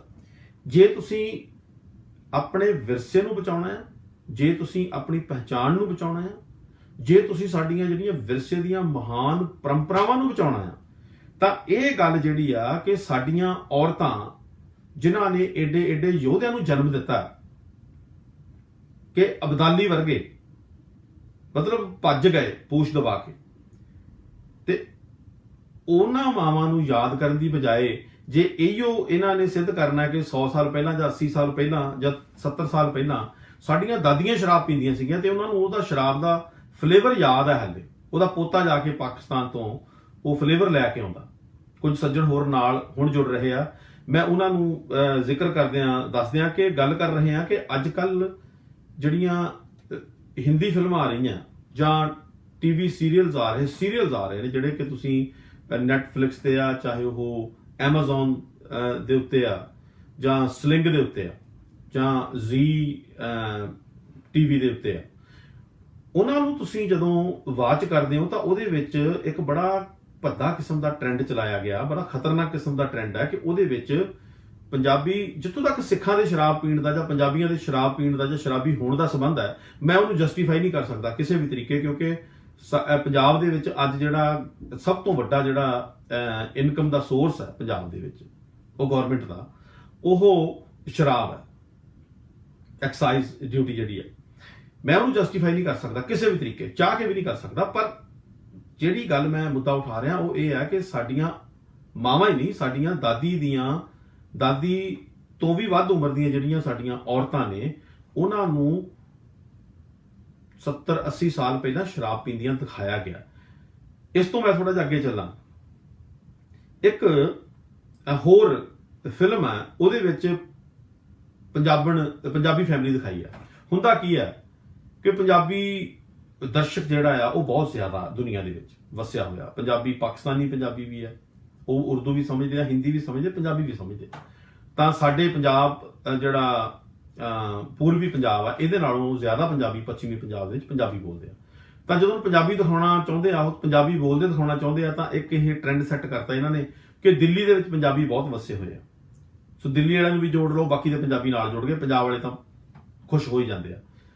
ਦਿੱਲੀ ਦੇ ਵਿੱਚ ਇੱਕ ਥੋੜੀ ਜਿਹੀ ਐਡਵਾਂਸ ਫੈਮਿਲੀ, ਐਡਵਾਂਸ ਕਿਹਨੂੰ ਕਹਿੰਦੇ ਆ, ਜਿਹਨੂੰ 4 ਜਮਾਤਾਂ ਜਿਹਨੇ ਕਾਲਜ ਦੀਆਂ ਪੜ੍ਹੀਆਂ ਹੋਈਆਂ, ਉਹ ਫੈਮਿਲੀ ਦਿਖਾ ਦਿਓ। ਉਹਦੇ ਵਿੱਚ ਬੰਦਾ ਥੋੜਾ ਜਿਹਾ ਸਮੇਂ ਦਾ ਧੱਕਿਆ ਹੋਇਆ, ਪਿਓ ਸਵੇਰੇ ਕੰਮ ਤੇ ਗਿਆ, ਸ਼ਾਮੀ ਘਰ ਆ ਕੇ ਪੈਗ ਲਾਇਆ, ਨਾਲ ਜਨਾਨੀ ਨੇ ਵੀ ਪੈਗ ਲਾ ਲਿਆ, ਤੇ ਉਹ ਜਨਾਨੀ ਕਹਿੰਦੀ ਮੈਂ ਪੈਗ ਤਾਂ ਲਾਉਣੀ, ਮੈਂ ਪੰਜਾਬਣ। ਹੁਣ ਤੁਸੀਂ ਦੱਸੋ ਵੀ ਤੁਸੀਂ ਕਿੰਨੀਆਂ ਕੁ ਪੰਜਾਬਣਾਂ ਨੂੰ ਤੁਸੀਂ ਸ਼ਰਾਬ ਪੀਂਦੇ ਆ, ਜਿਹੜੀਆਂ 40-50 ਸਾਲ ਤੋਂ ਉੱਤੇ ਉਮਰ ਦੀਆਂ ਜਿਹੜੀਆਂ ਔਰਤਾਂ ਨੇ, ਕਿੰਨੀਆਂ ਕੁ ਪੰਜਾਬਣਾਂ ਨੇ ਜਿਹੜੀਆਂ ਸ਼ਰਾਬ ਪੀਂਦੀਆਂ, ਤੇ 70-80 ਸਾਲ ਤੋਂ ਉੱਤੇ ਕਿੰਨੀਆਂ ਕੁ ਔਰਤਾਂ ਬਜ਼ੁਰਗ ਦਾਦੀਆਂ ਨੇ, ਸਾਡੀਆਂ ਦਾਦੀ ਉਮਰ ਦੀਆਂ ਕਿੰਨੀਆਂ ਕੁ ਨੇ ਜਿਹੜੀਆਂ ਸ਼ਰਾਬ ਪੀਂਦੀਆਂ ਸੀਗੀਆਂ ਤੇ ਹੁਣ ਵੀ ਪੀਂਦੀਆਂ। ਸੋ ਇਹ ਜਿਹੜਾ ਗਲਤ ਜਿਹੜਾ ਟ੍ਰੈਂਡ ਚਲਾਇਆ, ਸੋ ਉਸ ਫਿਲਮ ਦੇ ਵਿੱਚ ਉਸ ਔਰਤ ਦਾ ਦਿੱਲੀ ਦੀ ਫੈਮਿਲੀ ਆ, ਬਹੁਤ ਸਾਰੀਆਂ ਫਿਲਮਾਂ 'ਚ ਆ ਰਿਹਾ ਕਿ ਪੰਜਾਬੀ ਫੈਮਿਲੀ ਆ, ਦਿੱਲੀ ਬੇਸਡ ਆ, ਬੱਚੇ ਪੜ੍ਹੇ ਲਿਖੇ ਆ, ਜੌਬ ਕਰ ਰਹੇ ਆ, ਸਵੇਰੇ ਕੰਮ ਤੇ ਜਾਂਦੇ, ਸ਼ਾਮ ਨੂੰ ਘਰੇ ਆ ਕੇ ਪੈਗ ਲਾਉਂਦੇ ਆ, ਤੇ ਜਨਾਨੀਆਂ ਵੀ ਨਾਲ ਪੈਗ ਲਾਉਂਦੀਆਂ। ਸੋ ਇੱਕ ਸੀਨ ਦਿਖਾਇਆ ਉਸ ਔਰਤ ਦਾ ਜਿਹਦੀ ਮੈਂ ਗੱਲ ਕਰ ਰਿਹਾ, ਫਿਲਮ ਦਾ ਨਾਮ ਮੈਨੂੰ ਯਾਦ ਨਹੀਂ, ਮੈਂ ਯਾਦ ਰੱਖਣਾ ਵੀ ਨਹੀਂ ਚਾਹੁੰਦਾ, IPTV ਬਾਕਸ ਦੇ ਉੱਤੇ ਹੈਗੀ ਫਿਲਮ ਉਹ। ਤੇ ਉਸ ਫਿਲਮ ਉਹਦੇ ਵਿੱਚ ਇਹ ਕਿ ਔਰਤ ਦਾ ਇੱਕੋ ਸੀਨ ਦਿਖਾਇਆ ਉਹਦਾ, ਉਹ ਆ ਕੇ ਉਹਦੀ ਕੁੜੀ ਦਾ ਵਿਆਹ ਆ ਤੇ ਉਹ ਥੱਕੀ ਟੁੱਟੀ ਆ ਤੇ ਆ ਕੇ ਵੱਡਾ ਪੈਗ ਭਰ ਕੇ ਗਲਾਸ ਉਹ ਅੰਦਰ ਸੁੱਟਦੀ ਆ। ਮੈਨੂੰ ਨਹੀਂ ਲੱਗਦਾ ਕਿ ਪੰਜਾਬ ਦੇ ਵਿੱਚ ਅੱਜ ਵੀ ਸਾਡੀਆਂ ਭੈਣਾਂ, ਸਾਡੀਆਂ ਮਾਵਾਂ, ਸਾਡੀ ਦਾਦੀਆਂ ਸ਼ਰਾਬ ਪੀਂਦੀਆਂ, ਮੈਨੂੰ ਨਹੀਂ ਲੱਗਦਾ। ਤੁਹਾਨੂੰ ਕੀ ਲੱਗਦਾ? ਸੋਚ ਕੇ ਦੇਖੋ, ਜੇ ਇਹ ਗੱਲ ਗਲਤ ਹੈ ਜੋ ਦਿਖਾਇਆ ਜਾ ਰਿਹਾ, ਤਾਂ ਅਸੀਂ ਉਹਦੇ ਬਾਰੇ ਕੀ ਕਰ ਰਹੇ ਹਾਂ ਤੇ ਕੀ ਕਰ ਸਕਦੇ ਹਾਂ, ਇਹ ਸੋਚਣ ਦਾ ਵਿਸ਼ਾ ਹੈ। ਇੱਕ ਹੋਰ ਫਿਲਮ ਟੀਵੀ ਸੀਰੀਅਲ ਆਇਆ ਬਹੁਤ ਵਧੀਆ, ਮੈਂ ਬਹੁਤ ਪਸੰਦ ਕੀਤਾ, ਕਿਉਂਕਿ ਉਹ ਏਕਤਾ ਕਪੂਰ ਵਾਲੇ ਜਿਹੜੇ ਆ ਸਾਸ ਵੀ ਕभी बहू थी, ਦੂਜੇ ਤੀਜੇ ਘਰ ਦੀਆਂ ਵਿਵਾਹਿਕ ਜਾਂ ਵਿਵਾਹਿਕ, ਖੈਰ ਮੈਂ ਹਿੰਦੀ ਦੇ, ਜਦੋਂ ਮੈਂ ਹਿੰਦੀ ਦੀ ਗੱਲ ਕਰਦਾ ਤਾਂ ਮੈਂ ਅਗੇਂਸਟ ਜਾਨਾ ਵੀ ਇਹ ਸ਼ਬਦ ਨਹੀਂ ਗੇ, ਜਾਂ ਕਹਿ ਲਓ ਜਿਹੜੀ ਵਿਆਹੁਤਾ ਜ਼ਿੰਦਗੀ ਹੈ ਉਹਦੇ ਵਿੱਚੋਂ ਜਿਹੜੀਆਂ ਸਮੱਸਿਆਵਾਂ ਨਿਕਲਦੀਆਂ ਸੱਸ ਦੀਆਂ ਤੇ ਨੂੰਹ ਦੀਆਂ, ਉਹਨਾਂ ਦੇ ਰਿਸ਼ਤਿਆਂ ਤੋਂ ਬਾਹਰ ਕੱਢ ਕੇ ਇੱਕ ਬਹੁਤ ਅੱਛਾ ਪਾਏਦਾਰ ਜਿਹੜਾ ਇੱਕ ਸੀਰੀਅਲ ਜਿਹੜਾ ਉਹ ਤੁਹਾਨੂੰ ਵੇਖਣ ਨੂੰ ਮਿਲੂਗਾ, ਤੇ ਉਹਦਾ ਨਾਮ ਹੈ ਐਸਪੀਰੈਂਟਸ, ਚਾਹਵਾਨ ਇੱਛਕ। ਉਹਦੇ ਵਿੱਚ ਕੀ ਦਿਖਾਇਆ ਕਿ ਨੌਜਵਾਨ ਜਿਹੜੇ ਪੜ੍ਹੇ ਲਿਖੇ ਨੌਜਵਾਨ ਆ ਕਿਵੇਂ ਉਹ ਮਿਹਨਤ ਕਰਦੇ ਆ, ਕਿਹਨਾਂ ਹਾਲਾਤਾਂ ਚੋਂ ਗੁਜ਼ਰਦੇ ਆ, ਉਹ IAS ਦੀ ਤਿਆਰੀ ਕਰਦੇ ਆ। ਔਰ ਉਹਦਾ ਬਹੁਤ ਵੱਡਾ ਸੀਰੀਅਲ ਹੈ, 9-10 ਐਪੀਸੋਡ ਆ ਉਹਦੇ, ਤੇ ਬਹੁਤ ਵਧੀਆ ਐਪੀਸੋਡ, ਤੁਸੀਂ ਦੇਖ ਸਕਦੇ ਹੋ, ਮੈਂ ਰਿਕਮੈਂਡ ਕਰੂੰਗਾ ਕਿ ਦੇਖਿਓ। ਪਰ ਦੁੱਖ ਦੀ ਗੱਲ ਇਹ ਆ ਕਿ ਉਹਦੇ ਵਿੱਚ ਇੱਕ ਵੀ ਪੰਜਾਬੀ ਜਾਂ ਸਰਦਾਰ ਨਹੀਂ ਦਿਖਾਇਆ ਇਹਨਾਂ ਨੇ ਕਰੈਕਟਰ, ਜਿਹੜਾ ਹਰਿਆਣੇ ਦਾ ਦਿਖਾਤਾ, ਪੰਜਾਬ ਦਾ ਨਹੀਂ ਦਿਖਾਇਆ। ਜਿਹੜਾ ਹਰਿਆਣੇ ਵਾਲਾ ਆ ਉਹ ਵੀ ਸ਼ਰਾਬ ਸ਼ੂਬ ਦਾ ਸ਼ੌਕੀਨ ਆ, ਖੈਰ ਇੰਜੀਨੀਅਰ ਹੋਏ ਜਾਂ ਇਸ ਹਾਇਰ ਐਜੂਕੇਸ਼ਨ ਵਾਲੇ ਜਿਹੜੇ ਸਟੂਡੈਂਟਸ ਆ ਉਹ ਸ਼ਰਾਬ ਪੀਂਦੇ ਦਿਖਾਏ ਜਾਂਦੇ, ਜਾਂ ਇਹ ਇੱਕ ਥਾਟ ਐਸਟੈਬਲਿਸ਼ ਕਰ ਦਿੱਤਾ ਗਿਆ ਕਿ ਜਿਹੜੇ ਪੜ੍ਹੇ ਲਿਖੇ ਲੋਕ ਆ ਉਹ ਸ਼ਰਾਬ ਪੀਂਦੇ ਆ। ਉਸ ਜਿਹੜਾ ਐਸਪੀਰੈਂਟਸ ਜਿਹੜਾ ਇਹ ਸੀਰੀਅਲ ਹੈ ਐਸਪੀਰੈਂਟਸ, ਉਹਦੇ ਵਿੱਚ ਇਹ ਦਿਖਾਇਆ ਆ ਕਿ ਉੱਥੇ ਜਿੰਨੇ ਵੀ ਨੌਜਵਾਨ ਉਸ ਏਰੀਆ ਦੇ ਵਿੱਚ ਪੜ੍ਹਨ ਆਉਂਦੇ ਆ, ਰਜਿੰਦਰ ਨਗਰ ਦਿਖਾਇਆ, ਪਤਾ ਨਹੀਂ ਕੋਈ ਦਿੱਲੀ ਦਾ ਆ ਜਾਂ ਕਾਨਪੁਰ ਦਾ ਆ ਜਾਂ ਬੰਬੇ ਦਾ, ਕਿੱਥੇ ਦਾ, ਰਜਿੰਦਰ ਨਗਰ ਹੈ। ਤਾਂ ਉਹਦੇ ਵਿੱਚ ਜਿਹੜੇ ਕਿਰਾਏ ਤੇ ਮਕਾਨ ਮੁੰਡੇ ਸਟੂਡੈਂਟਸ ਲੈ ਕੇ ਰਹਿੰਦੇ ਆ, ਉਹਦੇ ਵਿੱਚ ਇੱਕ ਸਿੱਖ ਕਰੈਕਟਰ ਦਿਖਾਇਆ। ਸਿੱਖ ਕਰੈਕਟਰ ਜਿਹੜਾ ਉਹ ਆਪਣੀ ਔਰਤ ਦੇ ਨਾਲ ਰਹਿ ਰਿਹਾ, ਕੋਈ 50-55 ਸਾਲ ਦੀ ਉਮਰ ਦਾ, ਉਹ ਸਰਦਾਰ, ਦਾੜੀ ਕੇਸ ਰੱਖੇ ਹੋਏ ਆ, ਪੱਗ ਬੰਨ੍ਹਦਾ। ਉਹ ਬੰਦਾ ਜਿਹੜਾ ਹੈ ਉਹਦੇ 3-4 ਕਮਰੇ ਉਹਨੇ ਕਿਰਾਏ ਤੇ ਦਿੱਤੇ ਹੋਏ ਆ। ਇਹ ਕਿਰਦਾਰ ਦਿਖਾਇਆ ਸਿੱਖ ਦਾ। ਉਹ ਬੰਦਾ ਸ਼ਰਾਬ ਪੀਂਦਾ, ਨਾਲ ਆਪਣੀ ਘਰਵਾਲੀ ਦੇ ਨਾਲ ਬੈਠ ਕੇ ਸ਼ਰਾਬ ਪੀਂਦਾ, ਉਹਦੀ ਘਰਵਾਲੀ ਵੀ ਸ਼ਰਾਬ ਪੀਂਦੀ ਹੈ। ਤੇ ਉਹ ਮੁੰਡਾ ਹੈਰਾਨ ਹੋ ਕੇ ਪੁੱਛਦਾ, ਕਹਿੰਦਾ ਆਂਟੀ ਆਪ ਵੀ शराब पीते हो? कहते हाँ भाई पंजाबी हैं हम, क्यों नहीं पिएंगे। मतलब ये है कि पंजाबी औरतां भी शराब पीनियां। मैं पंजाब तो आया, तुसीं पंजाब नूं बिलोंग करते हैं यार, तुसीं सोच के देखो ये कौन लोग ने ਜਿਹੜੇ ਮਿਸਗਾਈਡ ਕਰ ਰਹੇ ਪੂਰੀ ਦੁਨੀਆ ਨੂੰ ਕਿ ਪੰਜਾਬੀ ਔਰਤਾਂ ਵੀ ਸ਼ਰਾਬ ਪੀਂਦੀਆਂ ਔਰ ਸ਼ਰੇਆਮ ਪੀਂਦੀਆਂ। ਅੱਜ ਕੱਲ ਦੀਆਂ ਮਾਡਰਨ ਕੁੜੀਆਂ ਜਿਹੜੀਆਂ ਆ ਉਹਨਾਂ ਦੇ ਬਾਰੇ 'ਚ ਮੈਂ ਕੁਝ ਨਹੀਂ ਕਹਿੰਦਾ, ਤੁਸੀਂ ਸੋਚ ਸਕਦੇ ਹੋ ਇਦਾਂ ਸ਼ਾਇਦ ਹੁੰਦਾ ਹੋਵੇ, ਸਾਨੂੰ ਨਹੀਂ ਪਤਾ। ਪਰ 40-50 ਸਾਲ ਦੀ ਔਰਤ ਜਿਹੜੀ ਹੈ, ਚਾਹੇ ਉਹ ਦਿੱਲੀ ਰਹਿੰਦੀ ਹੈ ਚਾਹੇ ਉਹ ਕਿਤੇ ਰਹਿੰਦੀ ਹੈ, ਮੈਜੋਰਟੀ ਸ਼ਰਾਬ ਨਹੀਂ ਪੀਂਦੀਆਂ। ਇਹ ਕੌਣ ਲੋਕ ਨੇ ਜਿਹੜੇ ਸਾਨੂੰ ਬਦਨਾਮ ਕਰ ਰਹੇ? ਇਹ ਕੌਣ ਲੋਕ ਆ ਜਿਹੜੇ ਸਾਡੇ ਮਹਾਨ ਵਿਰਸੇ ਨੂੰ ਕਲੰਕਿਤ ਕਰ ਰਹੇ ਆ? ਮੇਰਾ ਸਵਾਲ ਇਹ ਹੈ, ਕਿਉਂ ਕਰ ਰਹੇ ਆ? ਵੱਡਾ ਸਵਾਲ ਹੈ ਕਿ ਕਿਉਂ ਕਰ ਰਹੇ ਆ।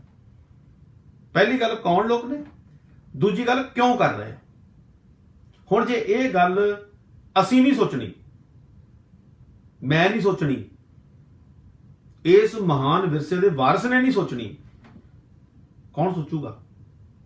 ਫਲਸਤੀਨੀ ਸੋਚਣਗੇ, ਯੁਗੰਡਾ ਵਾਲੇ ਸੋਚਣਗੇ, ਲੀਬੀਆ ਵਾਲੇ ਸੋਚਣਗੇ, ਅਸੀਂ ਸੋਚਣੀ।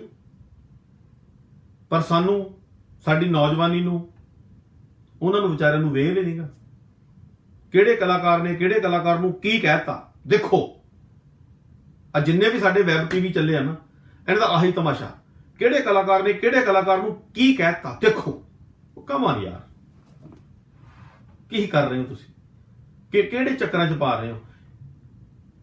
ਸਿਆਣੇ ਤੋਂ ਸਿਆਣੇ ਬੰਦਿਆਂ ਨੇ ਟੀਵੀ ਚੈਨਲ ਖੋਲੇ ਆ, ਵੈਬ ਟੀਵੀ ਖੋਲਿਆ। ਆ ਇਸ਼ੂ ਤੁਹਾਨੂੰ ਕਿਉਂ ਨਹੀਂ ਦੀਦਾ? ਕਿਉਂ ਨਹੀਂ ਦੀਦਾ? ਮੇਰੇ ਵਰਗੇ ਆਮ ਬੰਦੇ ਨੂੰ ਜੇ ਇਹ ਇਸ਼ੂ ਤੰਗ ਕਰਦਾ, ਮੇਰੇ ਵਰਗੇ ਆਮ ਬੰਦੇ ਦੇ ਮਨ ਵਿੱਚ ਇਹ ਖਿਆਲ ਆਉਂਦਾ ਵੀ ਯਾਰ ਕੀ ਹੋ ਰਿਹਾ ਸਾਡੇ ਨਾਲ, ਤਾਂ ਤੁਸੀਂ ਕਾਹਦੇ ਪੱਤਰਕਾਰ ਹੋ ਜੀ? ਤੁਸੀਂ ਕਾਹਦੇ ਵਿਦਵਾਨ ਹੋ? ਤੁਸੀਂ ਵੈਬ ਟੀਵੀ ਖੋਲੇ ਹੋ, ਬਹੁਤ ਵੱਡੇ ਪੱਤਰਕਾਰ ਹੈ ਜੀ, ਬੜੇ ਸੁਗੜ ਸਿਆਣੇ ਪੱਤਰਕਾਰ। ਤੁਹਾਡੇ ਏਜੰਡੇ ਤੇ ਹੈ ਨਹੀਂ ਇਸ਼ੂ ਇਹ। ਮੈਂ ਨਹੀਂ ਕਹਿੰਦਾ ਮੈਂ ਬਹੁਤ ਸਿਆਣਾ ਆ, ਪਰ ਇਹ ਜਿਹੜੀਆਂ ਚੀਜ਼ਾਂ, ਇਹ ਇਸ਼ੂ ਆ ਰਹੇ ਆ, ਇਹ ਕੌਣ ਉਠਾਊਗਾ? ਇਹ ਮਸਲਾ ਕੌਣ ਉਠਾਊਗਾ? ਕਿਉਂ ਨਹੀਂ ਉਠਾਇਆ ਜਾ ਰਿਹਾ? ਸੋ ਇਹ ਜੋ ਕੁਝ ਵੀ ਹੋ ਰਿਹਾ ਨਾ, ਜੋ ਕੁਝ ਵੀ ਹੋ ਰਿਹਾ, ਇਹ ਤੁਹਾਡੇ ਸਾਹਮਣੇ ਆ। ਬਹੁਤ ਮਾੜੀ ਗੱਲ ਆ। ਜਿਸ ਫਿਲਮ ਇੰਡਸਟਰੀ ਦਾ ਆਪਣਾ ਨਾਂ ਨਹੀਂਗਾ, ਆਪਣੇ ਪੈਰ ਨਹੀਂਗੇ, ਇੰਡੀਅਨ ਫਿਲਮ ਇੰਡਸਟਰੀ ਤੋਂ ਜਿਨ੍ਹਾਂ ਨੇ ਆਪਣਾ ਨਾਂ ਹਾਲੀਵੁੱਡ ਦੀ ਨਕਲ ਕਰਕੇ ਜਿਨ੍ਹਾਂ ਨੇ ਆਪਣਾ ਨਾਂ ਬਾਲੀਵੁੱਡ ਰੱਖ ਲਿਆ। ਬਾਲੀਵੁੱਡ ਕੋਈ ਵਰਡ ਨਹੀਂਗਾ, कोई शब्द ही नहीं गा है, बॉलीवुड कोई शब्द नहीं गा, बॉलीवुड का कोई मतलब नहीं गा। वो लोग साडा जलूस कढ़ रहे हैं, जलूस। ते साडे सो कार्ड स्कॉलर, सो कार्ड साडे पत्रकार, जर्नलिस्ट तमाशा देख रहे हैं, तमाशा देख रहे। मतलब कौन करूगा यार गल्लां? पैसे तुसी बनाउने हो, थोनू ये चाहिए भी फलाने ने फलाने नू की कहता, देखो आ किद्दां हो गया, देखो। कमाल यार, मतलब शर्म हया कोई हैगी माड़ी मोटी थोनू कि? आ टीवी, वैब टीवी तुसी खोले हुए आ, काहदे नहीं खोले हुए? इत्ते भी मैं गल करनी है थोड़े दिनों तक भी ये खबर नू 1 मिनट की खबर नू 15 मिनट की किद्दां बनाउंदे, मैं ते थोड़ा ना गल करूंगा। सो मतलब ये एडा सीरीयस इशू आ, इहदे उत्ते कोई बंदा गल नहीं कर रहा। कोई खैर ये जिहड़ा इशू है विचारन वाला, इदां दे बहुत सारे सीरीयल आए आ, बहुत सारे फिल्म आ रही हैं जिन्हां दे विच पंजाबियां नूं शराबी दिखाया जा रहा। पंजाबियां नूं बंदियां नूं शराबी दिखाउणा मैं इहनूं जस्टिफाई नहीं कर सकदा।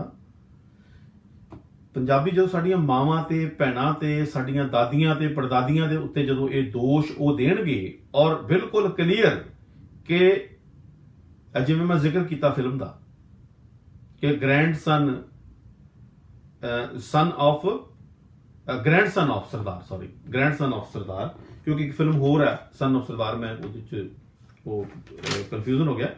ग्रैंडसन ऑफ सरदार जिहड़ा आ ਉਹਦੇ ਵਿੱਚ ਉਸ 1947 ਤੋਂ ਪਹਿਲਾਂ ਦੀ ਜਿਹੜੀ ਜਿਉਂਦੀ ਦਾਦੀ ਹੈ ਜਿਹਨੂੰ ਪਾਕਿਸਤਾਨ ਚੇਤੇ ਆਉਂਦਾ ਤੇ ਉਹਨੂੰ ਉਹ ਸ਼ਰਾਬ ਵੀ ਚੇਤੇ ਆਉਂਦੀ, ਉਹਨੂੰ ਬ੍ਰਾਂਡ ਉਹ ਫਲੇਵਰ ਵੀ ਚੇਤੇ ਆਉਂਦਾ। कैसा कोझा मजाक है साडे नाल यार, जिन्हां ने सूरमे जम्मे, भगत जम्मे, जिन्हां दुनिया दे विच विलखण इतिहास पैदा कीता, उस इतिहास दे वारसां नूं तुसीं आ तमाशा दिखा रहे हो ते साडे सारे विद्वान चुप आ।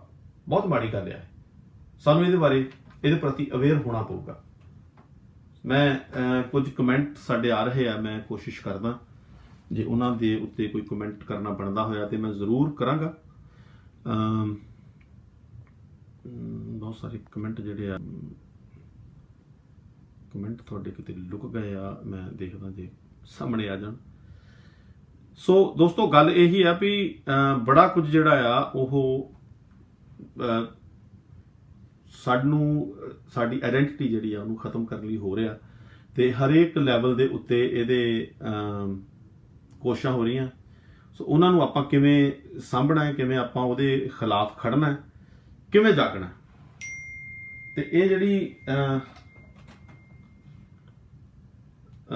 ਤੁਸੀਂ ਟਾਂਡਾ ਸਾਹਿਬ ਲਾਈਵ ਤੇ ਆਉਣਾ ਚਾਹੁੰਦੇ ਆ, ਤੁਸੀਂ ਕਾਲ ਕਰ ਲਓ ਟਾਂਡਾ ਸਾਹਿਬ ਪਲੀਜ਼। ਆਈ ਡੋਂਟ ਨੋ ਕਿਉਂ ਤੁਸੀਂ ਮੈਂ ਕਿਉਂ ਨਹੀਂ ਤੁਹਾਨੂੰ ਲੈ ਸਕਦਾ ਇਹਦੇ ਉੱਤੇ ਫॉर सम रीजन। ਤੁਸੀਂ ਮੈਨੂੰ ਆਡੀਓ ਕਾਲ ਕਰ ਲਓ ਟਾਂਡਾ ਸਾਹਿਬ। ਤੇ ਸਾਡੇ ਨਾਲ ਰਜਿੰਦਰ ਸਿੰਘ ਟਾਂਡਾ ਜਿਹੜੇ ਕਿ ਬੜੇ ਚਿੰਤਕ ਨੇ ਇਸ ਮਾਮਲੇ ਦੇ ਵਿੱਚ, ਮੈਂ ਉਹਨਾਂ ਦੇ ਨਾਲ ਗੱਲਬਾਤ ਕੋਸ਼ਿਸ਼ ਕਰਦੇ ਹਾਂ ਗੱਲਬਾਤ ਕਰਨ ਦੀ ਕੁਝ ਮਿੰਟਾਂ ਤੱਕ। ਤੁਹਾਡੇ ਹੋਰ 2-3 ਮਿੰਟ ਮੈਂ ਹੋਰ ਲੈਣੇ, ਉਸ ਤੋਂ ਬਾਅਦ ਆਪਾਂ ਗੱਲਬਾਤ ਸਮਾਪਤ ਕਰ ਦੇਣੀ, ਖਤਮ ਕਰ ਦੇਣੀ ਹੈ। ਤੇ ਟਾਂਡਾ ਸਾਹਿਬ ਸਵਾਗਤ ਹੈ ਜੀ ਤੁਹਾਡਾ ਬਹੁਤ ਬਹੁਤ। ਜਸਵੰਤ ਸਿੰਘ ਸ਼ਾਦ ਬੋਲ ਰਿਹਾ ਜੀ। ठीक है जी टांडा साहब की हाल चाल, सुन रहे हो प्रोग्राम? हाँ जी साहब, मैं हुणे सुनिया कि थोड़ा तेरी मैं सुन दे जी जी। ते मैं बड़ा दुख होया मैनूं ये गल सुन के ते तुहाडा जिहड़ा है जो भी सीरियल दे विच दिखाया गया और गल ये कि जिहड़े ये नाटक आ जां गीत आ जां कहानियां जां फिल्मां जी, ਇਹ ਸਾਰੇ ਜਿਹੜੀਆਂ ਚਾਰੇ ਕਹ ਲੋ ਕਿ ਜਿਹੜੇ ਐਂਟਰਟੇਨਮੈਂਟ ਦੇ ਸਾਧਨ ਆ, ਇਹ ਸਾਡੀ ਪੀੜ੍ਹੀ ਨੂੰ ਇੱਕ ਖਾਸ ਡਾਇਰੈਕਸ਼ਨ 'ਚ ਲਿਜਾਣ ਵਾਸਤੇ ਜਿਹੜੇ ਆ ਉਹ ਕੰਮ ਕਰਦੇ ਆ ਜੀ। ਮੈਂ ਹਾਂਜੀ ਇਸ ਤੋਂ ਪਹਿਲਾਂ ਵੀ ਤੁਸੀਂ ਅੱਗੇ ਵਧੋ, ਮੈਨੂੰ ਯਾਦ ਆ ਗਿਆ ਤੁਹਾਡਾ ਸੋਸ਼ਲ ਮੀਡੀਆ ਤੇ ਤੁਸੀਂ 2-3 ਪੋਸਟਾਂ ਪਾਈਆਂ ਪਿਛਲੇ 1-2 ਹਫ਼ਤਿਆਂ 'ਚ, ਤੇ ਉਹਦੇ ਤੇ ਉਹ ਦੁੱਖ ਦੀ ਗੱਲ ਆ ਕਿ ਸਾਡੇ ਵੀਰ ਉਹਦੇ ਤੇ ਸਿੰਸੀਅਰ ਨਹੀਂ ਦਿਸੇ, ਸੀਰੀਅਸ ਨਹੀਂ ਦਿਸੇ, ਬਲਕਿ ਉਹਨੂੰ ਬਹੁਤ ਲਾਈਟਲੀ ਲੈ ਰਹੇ। ਹਾਂਜੀ ਕੀ ਕਰਦੇ ਹੋ? ਦੇਖੋ ਇਸ ਤਰ੍ਹਾਂ ਮੈਂ ਅੱਜ ਦੁਪਹਿਰੇ ਬਿਲਕੁਲ ਜਿਹੜੀ ਤੁਸੀਂ ਘਟਨਾ ਦਾ ਜ਼ਿਕਰ ਕੀਤਾ ਮੈਂ ਉਹਦੇ ਬਾਰੇ ਗੱਲ ਕਰ ਰਿਹਾ ਸੀ ਤੇ ਮੈਨੂੰ ਇੱਕ ਦਿਮਾਗ 'ਚ ਗੱਲ ਆਈ ਬੜੀ ਕਮਾਲ ਦੀ, ਜਿਹੜੀ ਮੈਂ ਤੁਹਾਨੂੰ ਇਸ ਵੇਲੇ ਬਿਲਕੁਲ ਜ਼ਿਕਰ ਕਰਨਾ ਚਾਹੁੰਦਾ ਕਿ ਜਦੋਂ ਅਸੀਂ ਇਹ ਗੱਲ ਕਹਿ ਦਿੰਦੇ ਨਾ ਕਿ ਸ਼ਬਦਾਂ ਦਾ ਕੋਈ ਅਸਰ ਨਹੀਂ। ਅਕਸਰ ਜਦੋਂ ਕੋਈ ਅਸੀਂ ਸੀਰੀਅਲ ਦੇ ਵਿੱਚ ਜਾਂ ਕਿਤੇ ਗੀਤ ਦੇ ਵਿੱਚ ਜਾਂ ਅਸੀਂ ਕਿਸੇ ਫਿਲਮ ਦੇ ਵਿੱਚ ਸ਼ਬਦ ਵਰਤਦੇ ਆ ਜਾਂ ਕੋਈ ਡਾਇਲੌਗ ਵਰਤਦੇ ਆ ਜਾਂ ਸੀਨ ਦਿਖਾਉਂਦੇ ਆ ਜੀ, ਤੇ ਅਕਸਰ ਸੱਜਣੇ ਗੱਲ ਕਹਿੰਦੇ ਐਂਟਰਟੇਨਮੈਂਟ ਦਾ ਸਾਧਨ ਹੈ ਜੀ ਬਿਲਕੁਲ। ਇਹਨੂੰ ਬਹੁਤ ਸੀਰੀਅਸ ਨਾਲ ਲਓ। ਮੈਂ ਵੀ ਕਹਿ ਗਿਆ ਵੀ ਐਂਟਰਟੇਨਮੈਂਟ ਦੇ ਨਾਮ ਤੇ ਬਹੁਤ ਵੱਡੀਆਂ ਬਦਕਾਰੀਆਂ ਹੋ ਰਹੀਆਂ, ਬਹੁਤ ਘਾਣ ਹੋ ਰਿਹਾ। ਮੈਂ ਨਹੀਂ ਗੱਲ ਤੁਹਾਨੂੰ ਕਹਿਣ ਲੱਗਾ ਜੀ ਕਿ ਅਕਸਰ ਅਸੀਂ ਕਹਿ ਦਿੰਦੇ ਹਾਂ ਕਿ ਐਂਟਰਟੇਨਮੈਂਟ ਜਿਹੜਾ ਇਹਨੂੰ ਬਹੁਤਾ ਲਾਈਟਲੀ ਨਾ ਲਿਆ ਜਾਵੇ, ਇਹ ਐਂਟਰਟੇਨਮੈਂਟ ਦਾ ਸਾਧਨ ਹੈ। ਪਰ ਸ਼ਬਦ ਜਿਹੜਾ ਹੈ ਨਾ, ਵੈਸੇ ਤਾਂ ਸਿੱਖ ਦਾ ਸ਼ਬਦ ਹੀ ਗੁਰੂ ਹੈ ਜੀ। ਜਿਹੜਾ ਬੰਦਾ ਕਹਿੰਦਾ ਸ਼ਬਦ ਅਸਰ ਨਹੀਂ ਕਰਦਾ, ਵਾਜਬ, ਤੇ ਇਹਦਾ ਮਤਲਬ ਉਹਨੂੰ ਬਿਲਕੁਲ ਵੀ ਹਜੇ ਸ਼ਬਦ ਦੀ ਸਮਝ ਨਹੀਂ ਗਈ ਵੀ ਸ਼ਬਦ ਹੀ ਮਤਲਬ ਕਿੰਨੀ ਵੱਡੀ ਚੀਜ਼ ਹੈ। ਸ਼ਬਦ ਦਾ ਸਿੱਧਾ ਰੂਹ ਨਾਲ ਸੰਬੰਧ ਹੈ ਜੀ। ਸ਼ਬਦ ਕਿੰਨੀ ਵੱਡੀ ਚੀਜ਼ ਹੈ। ਬਿਲਕੁਲ। ਸ਼ਬਦ ਚਾਹੇ ਕਵਿਤਾ ਦੇ ਥਰੂ ਹੋਵੇ, ਸ਼ਬਦ ਚਾਹੇ ਡਾਇਲੌਗ ਦੇ ਥਰੂ ਹੋਵੇ, ਸ਼ਬਦ ਚਾਹੇ ਗੀਤ ਦੇ ਸ਼ੁਰੂ ਹੋਵੇ, ਤੇ ਜਾਂ ਸ਼ਬਦ ਕਿਸੇ ਕੀਰਤਨ ਜਾਂ ਸ਼ਬਦ ਦੇ ਰੂਪ ਚ ਹੋਵੇ। ਜੀ ਜੀ ਜੀ ਬਿਲਕੁਲ। ਸ਼ਬਦ ਨੇ ਆਪਣਾ ਅਸਰ ਛੱਡਣਾ। ਜਿਹੜਾ ਬੰਦਾ ਇਹ ਗੱਲ ਕਹਿੰਦਾ ਸ਼ਬਦ ਦੀ ਸ਼ਬਦ ਦਾ ਅਸਰ ਨਹੀਂ ਹੁੰਦਾ, ਇਹਦਾ ਮਤਲਬ ਉਹਨੇ ਗੁਰੂ ਗ੍ਰੰਥ ਸਾਹਿਬ ਨੂੰ ਵੀ ਅਜੇ ਪੜਿਆ ਨਹੀਂ, ਉਹਨੂੰ ਵੀ ਸਿੱਖਿਆ ਦਾ ਪਤਾ ਨਹੀਂ ਵੀ ਸ਼ਬਦ ਅਸਰ ਕਿਵੇਂ ਕਰਦਾ। ਬਹੁਤ ਵੱਡੀ ਗੱਲ ਤੁਸੀਂ ਕੀਤੀ ਆ। ਇਹ ਸ਼ਬਦ ਦਾ ਜਿਹੜਾ ਅਸਰ ਆ ਉਹ ਸਦੀਆਂ ਤੱਕ ਰਹਿੰਦਾ, ਸਦੀਆਂ ਤੱਕ ਰਹਿੰਦਾ, ਸਦੀਆਂ ਤੱਕ ਰਹਿੰਦਾ। ਅਗਲੀ ਗੱਲ ਜੀ, ਇਨਕਲਾਬ ਜਿੰਦਾਬਾਦ ਇੱਕ ਸ਼ਬਦ ਹੈ ਨਾ, ਜਿਹੜੇ ਸੱਜੇ ਖਾਲਿਸਤਾਨ ਦੇ ਹਮਾਇਤੀ, ਉਹ ਖਾਲਿਸਤਾਨ ਜਿੰਦਾਬਾਦ ਇੱਕ ਸ਼ਬਦ ਹੈ ਨਾ ਜੀ। ਬਿਲਕੁਲ। ਬੋਲੇ ਸੋ ਨਿਹਾਲ ਸਤਿ ਸ੍ਰੀ ਅਕਾਲ ਸ਼ਬਦ ਹੈ ਨਾ ਜੀ। ਫੌਜ ਦੇ ਵਿੱਚ ਐਜ਼ ਏ ਵਾਰ ਕਰਾਈ ਯੂਜ਼ ਹੁੰਦਾ ਜੀ। ਜਦੋਂ ਤੁਸੀਂ ਦੁਸ਼ਮਣ ਨੂੰ ਜਾ ਕੇ ਹੱਥੋਂ ਪੈਣਾ, ਆਰਮੀ ਦੇ ਵਿੱਚ ਜਦੋਂ ਹੱਥੋਂ ਨਾਲ ਫੌਜ ਕੰਮ ਕਰਦੀ, ਲੜਦੀ ਹੈ, ਜਾ ਕੇ ਹੱਥ ਨਾਲ ਦੂਜੇ ਤੇ ਮਾਰਦੀ ਹੈ, ਤੇ ਉਹਨੂੰ ਬੋਲੇ ਸੋ ਨਿਹਾਲ ਦੇ ਜਕਾਰੇ ਛੱਡ ਕੇ ਜਾਇਆ ਤੁਰਿਆ ਜਾਂਦਾ, ਕਿਉਂਕਿ ਬੋਲੇ ਸੋ ਨਿਹਾਲ ਦਾ ਤੁਹਾਡੇ ਅੰਦਰ ਦਿਮਾਗ ਵਿੱਚ ਸਪਿਰਿਟ ਭਰਦਾ ਜੀ। ਬਿਲਕੁਲ, ਜੋਸ਼, ਬਿਲਕੁਲ ਵੱਖਰੀ ਤਰ੍ਹਾਂ ਦਾ ਜੋਸ਼। ਅੱਗੇ ਆ ਜਾਓ ਜੀ, ਅੱਗੇ ਆ ਜਾਓ।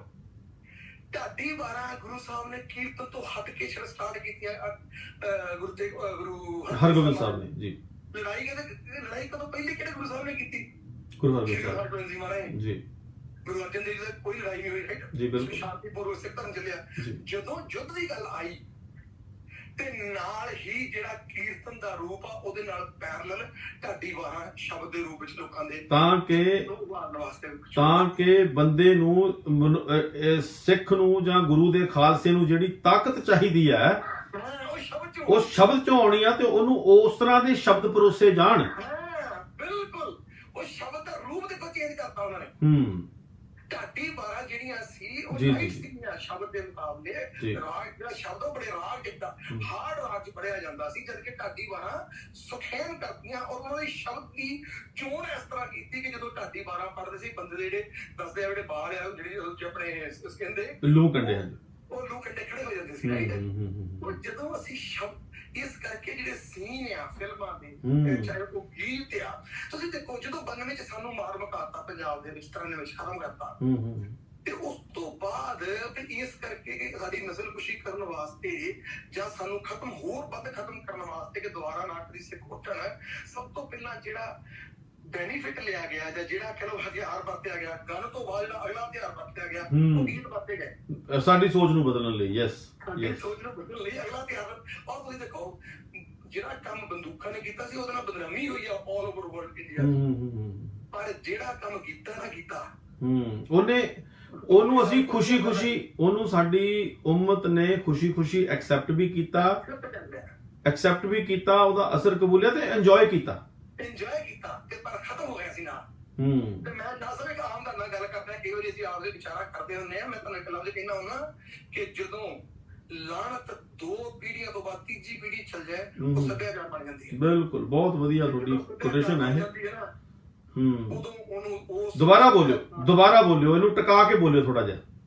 ਮੈਂ ਇੱਕ ਅਕਸਰ ਇਹ ਲਫ਼ਜ਼ ਆਪਣੇ ਜਿੱਥੇ ਮੈਨੂੰ ਕਦੇ ਬੋਲਣ ਦਾ ਮੌਕਾ ਮਿਲੇ ਜਾਂ ਕਿਸੇ ਬਹੁਤ ਸੰਜੀਦਾ ਸੱਜਣਾ ਨਾਲ ਜਦੋਂ ਮੈਂ ਗੁਫ਼ਤਗੂ ਕਰਦਾ ਕਿਤੇ, ਤਾਂ ਮੈਂ ਕਹਿੰਦਾ ਹੁੰਦਾ ਕਿ ਕਿਸੇ ਵੀ ਸਮਾਜ ਦੇ ਵਿੱਚ, ਕਿਸੇ ਵੀ ਦੁਨੀਆ ਦੇ ਸਮਾਜ ਵਿੱਚ ਅਗਰ ਲਾਹਨਤ ਜਿਹੜੀ ਹੈ, ਲਾਹਨਤ ਜਿਹੜੀ ਹੈ ਉਹ ਅਗਰ ਤੀਜੀ ਪੀੜ੍ਹੀ ਵਿੱਚ ਕੰਟੀਨਿਊਸ ਹੋ ਜਾਂਦੀ ਹੈ, ਤੀਜੀ ਪੀੜ੍ਹੀ 'ਚ ਪ੍ਰਵੇਸ਼ ਕਰ ਜਾਂਦੀ ਹੈ, ਤਾਂ ਫਿਰ ਉਹਨੂੰ ਐਜ਼ ਏ ਕਲਚਰ ਅਪਣਾ ਲਿਆ ਜਾਂਦਾ, ਉਹਨੂੰ ਐਜ਼ ਏ ਸੱਭਿਆਚਾਰ ਅਪਣਾ ਲਿਆ ਜਾਂਦਾ, ਮਾਣ ਕੀਤਾ ਜਾਂਦਾ। ਫਿਰ ਤੁਸੀਂ ਉਸਦੇ ਖਿਲਾਫ ਨਹੀਂ ਬੋਲ ਸਕਦੇ। ਅਗਰ ਉਹਦੇ ਖਿਲਾਫ ਬੋਲੋਗੇ ਤੁਹਾਡੀ ਧੌਣ ਲੱਥਣੀ ਲੱਥਣੀ। ਸੋ ਇਹ ਟਾਂਡਾ ਸਾਹਿਬ, ਮੈਂ ਤੁਹਾਨੂੰ ਰੋਕਦਾ ਇੱਥੇ। ਜਿਹੜਾ ਤੁਸੀਂ ਗੀਤਾਂ ਦੀ ਗੱਲ ਕੀਤੀ ਆ, ਸੇਮ ਗੱਲ ਜਿਹੜੀ ਆ ਐਂਟਰਟੇਨਮੈਂਟ ਦੇ ਨਾਮ ਤੇ ਜਿਹੜੀ ਫਿਲਮਾਂ ਦੇ ਵਿੱਚ ਹੋ ਰਹੀ ਆ ਕਿ ਸਿੱਖ ਜਿਹੜੇ ਆ ਉਹ ਜੋਕਰ ਆ, ਉਹ ਮਜ਼ਾਕ ਦੇ ਪਾਤਰ ਆ। ਉਸ ਤੋਂ ਅਗਲਾ ਵਾਰ ਜਿਹੜਾ ਪਹਿਲਾਂ ਤਾਂ ਸਿਰਫ ਸਿੱਖ ਮਰਦਾਂ ਤੇ ਹੁੰਦਾ ਸੀ ਜਾਂ ਪੰਜਾਬੀਆਂ ਦੇ ਨਾਂ ਦੇ ਉੱਤੇ ਕੀਤਾ ਜਾਂਦਾ ਸੀ ਮਰਦਾਂ ਤੇ। ਉਸ ਤੋਂ ਅੱਗੇ ਹੁਣ ਜਿਹੜੇ ਮੈਂ 3-4 ਹਵਾਲੇ ਦਿੱਤੇ ਆ, ਸ਼ਾਇਦ ਤੁਸੀਂ ਨਹੀਂ ਸੁਣਿਆ, ਸੀਰੀਅਲ 2-3 ਫਿਲਮਾਂ ਦੇ ਹਵਾਲੇ ਮੈਂ ਦਿੱਤੇ ਆ, ਉਹਦੇ ਵਿੱਚ ਬਿਲਕੁਲ ਇਹ ਜਿਹੜੀ ਲਾਨਤ ਆ ਇਹਨੂੰ ਬੜਾ ਪ੍ਰਾਊਡਲੀ ਉਹਨਾਂ ਨੇ ਪੇਸ਼ ਕੀਤਾ ਪੰਜਾਬੀਆਂ ਲਈ। ਇਸ ਤਰ੍ਹਾਂ ਪਰੋਸਿਆ ਕਿ ਪੰਜਾਬ ਬੜੇ ਮਾਣ ਦੇ ਨਾਲ ਤੇ ਬੜੇ ਸਤਿਕਾਰ ਦੇ ਨਾਲ ਇਹਨੂੰ ਐਕਸੈਪਟ ਵੀ ਕਰਨ ਤੇ ਇਹਨੂੰ ਦੂਜੀ ਪੀੜ੍ਹੀ ਤੱਕ ਲੈ ਕੇ ਜਾਣ। ਜਿਹੜਾ ਤੁਸੀਂ ਜ਼ਿਕਰ ਕੀਤਾ ਗੀਤਾਂ ਦਾ, ਉਹ ਸਾਡੀ ਦੂਜੀ ਪੀੜ੍ਹੀ ਤੱਕ ਆ ਚੁੱਕਿਆ। ਆ ਜਿਹੜਾ ਕੰਮ ਹੁਣ ਸ਼ੁਰੂ ਹੋਇਆ ਨਾ ਜੋਕਰਾਂ ਵਾਲਾ ਤੇ ਦੂਜਾ, ਇਹ ਵੀ ਦੂਜੀ ਪੀੜ੍ਹੀ ਤੱਕ ਆ ਚੁੱਕਿਆ। ਪਰ ਔਰਤਾਂ ਦੇ, ਸਾਡੀਆਂ ਮਾਵਾਂ ਦਾਦੀਆਂ ਦੀ ਉਮਰ ਦੀਆਂ ਜਿਹੜੀਆਂ ਔਰਤਾਂ ਸ਼ਰਾਬ ਪੀਂਦੀਆਂ ਉਹ ਦਿਖਾ ਰਹੇ ਆ, ਇਹ ਕਦੇ ਵੀ ਨਹੀਂ ਸੀ ਆਇਆ ਇੰਡੀਅਨ ਫਿਲਮ ਇੰਡਸਟਰੀ ਦੇ ਵਿੱਚ, ਹੁਣ ਆ ਰਿਹਾ ਹੈ। ਤਾਂ ਜਦੋਂ ਇਹ ਪਹਿਲੀ ਪੀੜ੍ਹੀ 'ਚ ਆ ਗਿਆ, ਦੂਜੀ 'ਚ ਆ ਗਿਆ, ਅਸੀਂ ਅਸੀਂ ਘੁੰਨੇ ਬਣ ਕੇ ਘੁੰਨੇ ਮੁੰਨੇ ਹੋਏ, ਅਸੀਂ ਬਸ ਅਸੀਂ ਸਵੀਕਾਰ ਕਰ ਲਿਆ। ਤੇ ਉਹ ਤੀਜੀ ਜਦੋਂ ਜਨਰੇਸ਼ਨ ਆਉਣੀ ਤੁਹਾਡੇ ਕਹਿਣੇ ਹੋਰ 20 ਸਾਲਾਂ ਨੂੰ, ਤੇ ਉਹ ਅਸੀਂ ਸਵੀਕਾਰ ਕਰ ਲੈਣੀ ਕਿ ਠੀਕ ਆ ਜੀ, ਸਾਡੇ ਅਸੀਂ ਹੁਣ ਮੰਨਦੇ ਆ ਨਾ ਵੀ ਸਾਰੇ ਸ਼ਰਾਬ ਪੀਂਦੇ, ਸਿੱਖ ਜਾਂ ਪੰਜਾਬੀ ਸਾਰੇ ਸ਼ਰਾਬ ਪੀਂਦੇ ਆ। ਤੇ ਉਹ ਹੁਣ ਅਸੀਂ ਇਹ ਵੀ ਮੰਨ ਲੈਣਾ ਕਿ ਸਾਡੀਆਂ ਮਾਵਾਂ ਵੀ, ਸਾਡੀਆਂ ਦਾਦੀਆਂ ਵੀ ਸ਼ਰਾਬ ਪੀਂਦੀਆਂ ਸੀਗੀਆਂ। ਇਹ ਵੀ ਇੱਕ ਸੱਭਿਆਚਾਰ ਬਣ ਜਾਣਾ ਜੀ। ਸ਼ਾਹ ਸਾਹਿਬ ਦੇਖੋ, ਜਿਹੜੀ ਮੈਂ ਤੁਹਾਨੂੰ ਗੱਲ ਕਹੀ ਨਾ, ਜਿਹੜੀ ਤੁਸੀਂ ਹੁਣ ਗੱਲ ਦੀ ਤਾਇਦ ਕੀਤੀ ਹੈ, ਮੈਂ ਹੋਰ ਗੱਲ ਜਿਹੜੀ ਤੁਸੀਂ ਸ਼ਰਾਬ ਦੀ ਗੱਲ ਕਹੀ ਹੈ, ਮੈਂ ਤੁਹਾਨੂੰ ਇਹਦੇ ਵਿੱਚ ਬਿਲਕੁਲ ਇਹਦੇ ਵਿੱਚ ਹੋਰ ਪੱਖ ਦੇਣ ਲੱਗਾ ਜੀ ਕਿ ਅਸੀਂ 70ਵਿਆਂ ਦੇ ਜੰਮੇ ਆ ਵਿੱਚ, ਠੀਕ ਹੈ ਜੀ।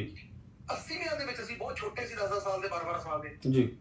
ਤੁਸੀਂ ਵੀ ਪਿੰਡਾਂ ਦਾ ਪਤਾ ਨਹੀਂ ਵਿਆਹ ਦੇਖੋ, ਤੁਸੀਂ ਸ਼ਹਿਰ 'ਚ ਪੜਿਆ, ਮੈਂ ਤਾਂ ਪਿੰਡ 'ਚ ਪੜਿਆ ਰਾਈਟ ਜੀ ਜੀ, ਪਿੰਡ 'ਚ ਪੜਿਆ ਨਹੀਂ ਪਿੰਡਾਂ ਦਾ ਹੀ, ਹਾਂਜੀ ਬਹੁਤ ਕੁਛ, ਤੁਸੀਂ ਪਿੰਡਾਂ ਦੇ ਵਿਆਹ ਬਾਕੀ ਰਿਸ਼ਤੇਦਾਰੀਆਂ ਪਿੰਡਾਂ ਦੀਆਂ, ਹਾਂਜੀ ਪਿੰਡਾਂ ਦੇ ਵਿੱਚ 80ਵਿਆਂ ਦੇ ਦੌਰ ਵਿੱਚ ਜਦੋਂ 80 82 83 85 ਜਦੋਂ ਵਿਆਹ ਹੁੰਦਾ ਸੀ ਜੀ ਜੀ, ਤੇ ਸ਼ਰਾਬ ਘਰ ਦੇ ਵਿੱਚ ਵਿਆਹ ਵਿੱਚ ਕਤਈ ਵੀ ਨਹੀਂ ਪਲਾਈ ਜਾਂਦੀ ਸੀ ਜਾਂ ਪੀਤੀ ਜਾਂਦੀ ਸੀ ਜੀ ਜੀ ਜੀ। ਹਮੇਸ਼ਾ ਜਿੱਥੇ ਪਸ਼ੂ ਬੰਨੇ ਜਾਂਦੇ ਆ ਉਧਰ ਜਾਂ ਜਿਹਨੂੰ ਡੇਰਾ ਕਿਹਾ ਜਾਂਦਾ, ਬੰਬੀਆਂ ਤੇ ਪੀਤੀ ਜਾਂਦੀ ਸੀ ਬਾਹਰ ਹਵੇਲੀ।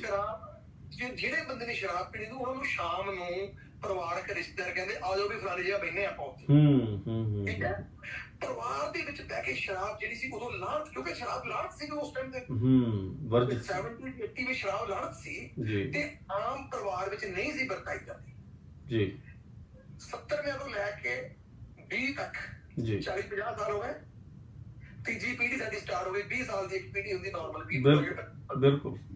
ਸੋ ਉਹ ਨਾਟਕ ਜਿਹਦੀ ਤੁਸੀਂ ਮੈਨੂੰ ਫੋਨ ਤੇ ਵੀ ਗੱਲ ਕੀਤੀ ਸੀ ਕਿ ਉਹਦੇ ਵਿੱਚ ਜਦੋਂ ਦਾਦੀ ਨੂੰ ਸ਼ਰਾਬ ਪੀਂਦੀ ਦਿਖਾਇਆ ਤੇ ਪੋਤਾ ਉਹਦੇ ਲਈ ਸ਼ਰਾਬ ਲੈ ਕੇ ਜਾ ਰਿਹਾ ਜੀ ਜੀ, ਤੇ ਇਹਦਾ ਮਤਲਬ ਜਿਹੜੀ ਕਦੀ ਲਾਹਨਤ ਸੀ ਗੱਲ 47 ਵੇਲੇ, ਹਾਲਾਂਕਿ ਇਹ ਗੱਲ ਪੋਸੀਬਲ ਨਹੀਂ, 47 ਸਾਡੀਆਂ ਬੀਬੀਆਂ ਕਦੇ ਸ਼ਰਾਬ ਨਹੀਂ ਸੀ ਪੀਂਦੀਆਂ। ਉਹੀ ਤਾਂ ਮੈਂ ਕਹਿ ਰਿਹਾ, ਮੈਂ ਸਵਾਲ ਕੀਤਾ, ਮੈਂ ਸਾਰੇ ਭਾਈਚਾਰੇ ਨੂੰ ਸਵਾਲ ਕੀਤਾ ਆ ਵੀ ਤੁਸੀਂ ਸੋਚ ਕੇ ਦੇਖੋ ਵੀ ਲਾਗਲੇ 10 20 50 ਪਿੰਡਾਂ ਦੇ ਵਿੱਚ ਜਾਂ ਪੂਰੇ ਦੇ ਪੂਰੇ ਜਲੰਧਰ ਜਾਂ ਲੁਧਿਆਣੇ ਸ਼ਹਿਰ ਦੇ ਵਿੱਚ ਸਿੱਖਾਂ ਦੀ ਕਿਹੜੀ ਦਾਦੀ ਜਾਂ ਮਾਂ ਜਿਹੜੀ ਸੀ ਉਸ ਵੇਲੇ 47 50 ਦੇ ਵਿੱਚ ਸ਼ਰਾਬ ਪੀਂਦੀ ਸੀ? ਉਹ ਕਿਉਂ ਦਿਖਾ ਰਹੇ ਆ? ਸਾਡਾ ਕੀ ਰਿਐਕਸ਼ਨ ਹੈ ਇਹਦੇ ਉੱਤੇ? ਸੋ ਇਹਦਾ ਮਤਲਬ ਇਹ ਹੈ ਵੀ ਦੇਖੋ, ਤੁਸੀਂ ਸ਼ੈਤਾਨ ਦੇਖੋ ਕਿੱਦਾਂ, ਜਿਹੜਾ ਬੰਦਾ ਉਹ ਬਣਾਉਣ ਵਾਲਾ ਉਹਦੀ ਤੁਸੀਂ ਸ਼ੈਤਾਨੀ ਦੀ ਇੰਤਹਾ ਦੇਖੋ ਕਿ ਉਹਨੇ ਦਾਦੀ ਨੂੰ ਜਦੋਂ 47 ਤੋਂ ਪਹਿਲਾਂ ਸ਼ਰਾਬ ਪੀਂਦੀ ਦਿਖਾ ਲਿਆ ਤੇ ਤੀਜੀ ਪੀੜ੍ਹੀ ਸ਼ਰਾਬ ਆਟੋਮੈਟਿਕਲੀ ਬਾਹਰ ਜਦੋਂ ਪੋਤਾ ਲੈ ਕੇ ਆ ਰਿਹਾ ਤਾਂ ਮਾਂ ਕਹਿੰਦੀ ਦਾਦੀ ਪ੍ਰਾਊਡ ਹੋ ਰਹੀ ਉਹਦੇ ਤੇ। ਤੁਸੀਂ ਟਾਂਡਾ ਸਾਹਿਬ ਜਿਹੜੀ ਤੁਸੀਂ ਗੱਲ ਕੀਤੀ ਆ ਵੀ ਤੀਜੀ ਪੀੜ੍ਹੀ ਜਾ ਕੇ ਇਹ ਕਲਚਰ ਬਣ ਜਾਂਦੀ, ਸੱਭਿਆਚਾਰ ਬਣ ਜਾਂਦੀ ਆ, ਤਾਂ ਪੋਤਾ ਉਸ ਦਾਦੀ ਦੀ ਜਿਹੜੀ ਸ਼ਰਾਬ ਉਹ ਬ੍ਰਾਂਡ ਆ ਜਾਂ ਜੋ ਵੀ ਆ ਉਹ ਲੈ ਕੇ ਆਉਂਦਾ ਉੱਥੋਂ, ਤੇ ਦਾਦੀ ਸੁੰਘ ਕੇ ਉਹਨੂੰ ਸਮੈਲ ਕਰਕੇ ਕਹਿੰਦੀ ਆ ਵੀ ਇਹ ਤਾਂ ਲਾਹੌਰ ਦਾ ਸਮਾਨ ਲੱਗਦਾ, ਇਹ ਤਾਂ ਮੇਰਾ ਬ੍ਰਾਂਡ ਆ। ਸੋ ਬਿਲਕੁਲ ਤੀਜੀ ਪੀੜ੍ਹੀ ਆ ਗਈ, ਉਹਦਾ ਪੋਤਾ ਆ ਤੀਜੀ। ਬਿਲਕੁਲ, you are right, you are right. ਇਹ ਗੱਲ ਬੜੀ, ਮੈਂ ਤੁਹਾਨੂੰ ਇਦਾਂ ਦੀਆਂ 10 ਐਗਜ਼ਾਮਪਲ, ਹੁਣ ਚਲੋ ਤੁਸੀਂ ਔਨ 에ਅਰ, ਮੈਂ ਤੁਹਾਨੂੰ 10 ਐਗਜ਼ਾਮਪਲ ਇਹੋ ਜਿਹੀਆਂ ਸਮਾਜ ਦੀਆਂ ਲਾਹਨਤਾਂ ਜਿਹੜੀਆਂ ਸਨ 60s ਦੇ ਵਿੱਚ ਲਾਹਨਤਾਂ ਸੀਗੀਆਂ, ਜਾਂ ਕਹਿ ਲਓ ਕੁਝ ਐਸੇ ਰਾਜਸਥਾਨ ਦੇ ਕਬੀਲਿਆਂ ਦੀਆਂ ਤੁਹਾਨੂੰ ਮੈਂ ਇਹੋ ਜਿਹੀਆਂ ਲਾਹਨਤਾਂ ਦੱਸਦਾ ਜਿਹੜੀਆਂ ਉਹਨਾਂ ਦੀਆਂ ਅੱਜ ਤੋਂ 10-15 ਪੀੜ੍ਹੀਆਂ ਲਾਹਨਤਾਂ ਸੀ, ਉਹ 3-4 ਪੀੜ੍ਹੀਆਂ ਬਾਅਦ ਉਹਨਾਂ ਦੇ ਕਲਚਰ ਬਣ ਗਏ।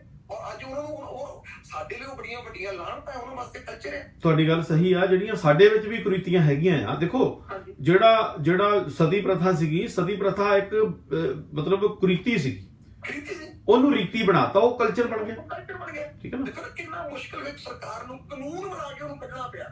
ਹੁਣ ਜਿਹੜਾ ਨੱਥ ਪਾਉਣਾ ਆ ਨੱਕ ਦੇ ਵਿੱਚ, ਨੱਥ ਪਾਉਣੀ, ਇਹ ਮਜਬੂਰੀ ਸੀ ਜਾਂ ਉਹ ਗੁਲਾਮੀ ਸੀਗੀ ਕਿ ਇਹ ਔਰਤਾਂ ਜਿਹੜੀਆਂ ਗੁਲਾਮ ਕੀਤੀਆਂ ਹੋਈਆਂ, ਇਹਨਾਂ ਦੇ ਨੱਕ 'ਚ ਨੱਥ ਪਾ ਦੇ ਤਾਂ ਪਤਾ ਲੱਗੇ, ਸ਼ਕਲ ਤੋਂ ਚਿਹਰਾ ਦੇਖਦੇ ਪਤਾ ਲੱਗੇ, ਕੋਈ ਆਈਡੀ ਤਾਂ ਹੁੰਦੀ ਨਹੀਂ ਸੀ ਉਦੋਂ, ਆਈਡੀ ਚਿਹਰਾ ਦੇਖਦੇ ਪਤਾ ਲੱਗੇ ਵੀ ਉਹ ਗੁਲਾਮ ਆ। ਸੋ ਉਹ ਜਦੋਂ ਤੀਜੀ ਪੀੜ੍ਹੀ ਤੱਕ ਆਈ ਤਾਂ ਉਹ ਕਲਚਰ ਬਣ ਗਈ ਤੇ ਹੁਣ ਅਸੀਂ ਆਪ ਅਸੀਂ ਆਪਣੀਆਂ ਲੜਕੀਆਂ ਨੂੰ ਕਹੀਏ ਤੂੰ ਨੱਕ ਨਾ ਬਣਾ, ਉਹ ਕਹਿੰਦੀਆਂ ਤੁਸੀਂ ਕਿੱਥੋਂ ਬੁੱਢੇ ਹੋ ਗਏ ਜੰਮ ਪਿਆ, ਤੁਹਾਨੂੰ ਇਹ ਕਲਚਰ ਆ, ਮੈਨੂੰ ਚੰਗਾ ਲੱਗਦਾ, ਮੈਂ ਸੋਹਣੀ ਲੱਗਦੀਆਂ।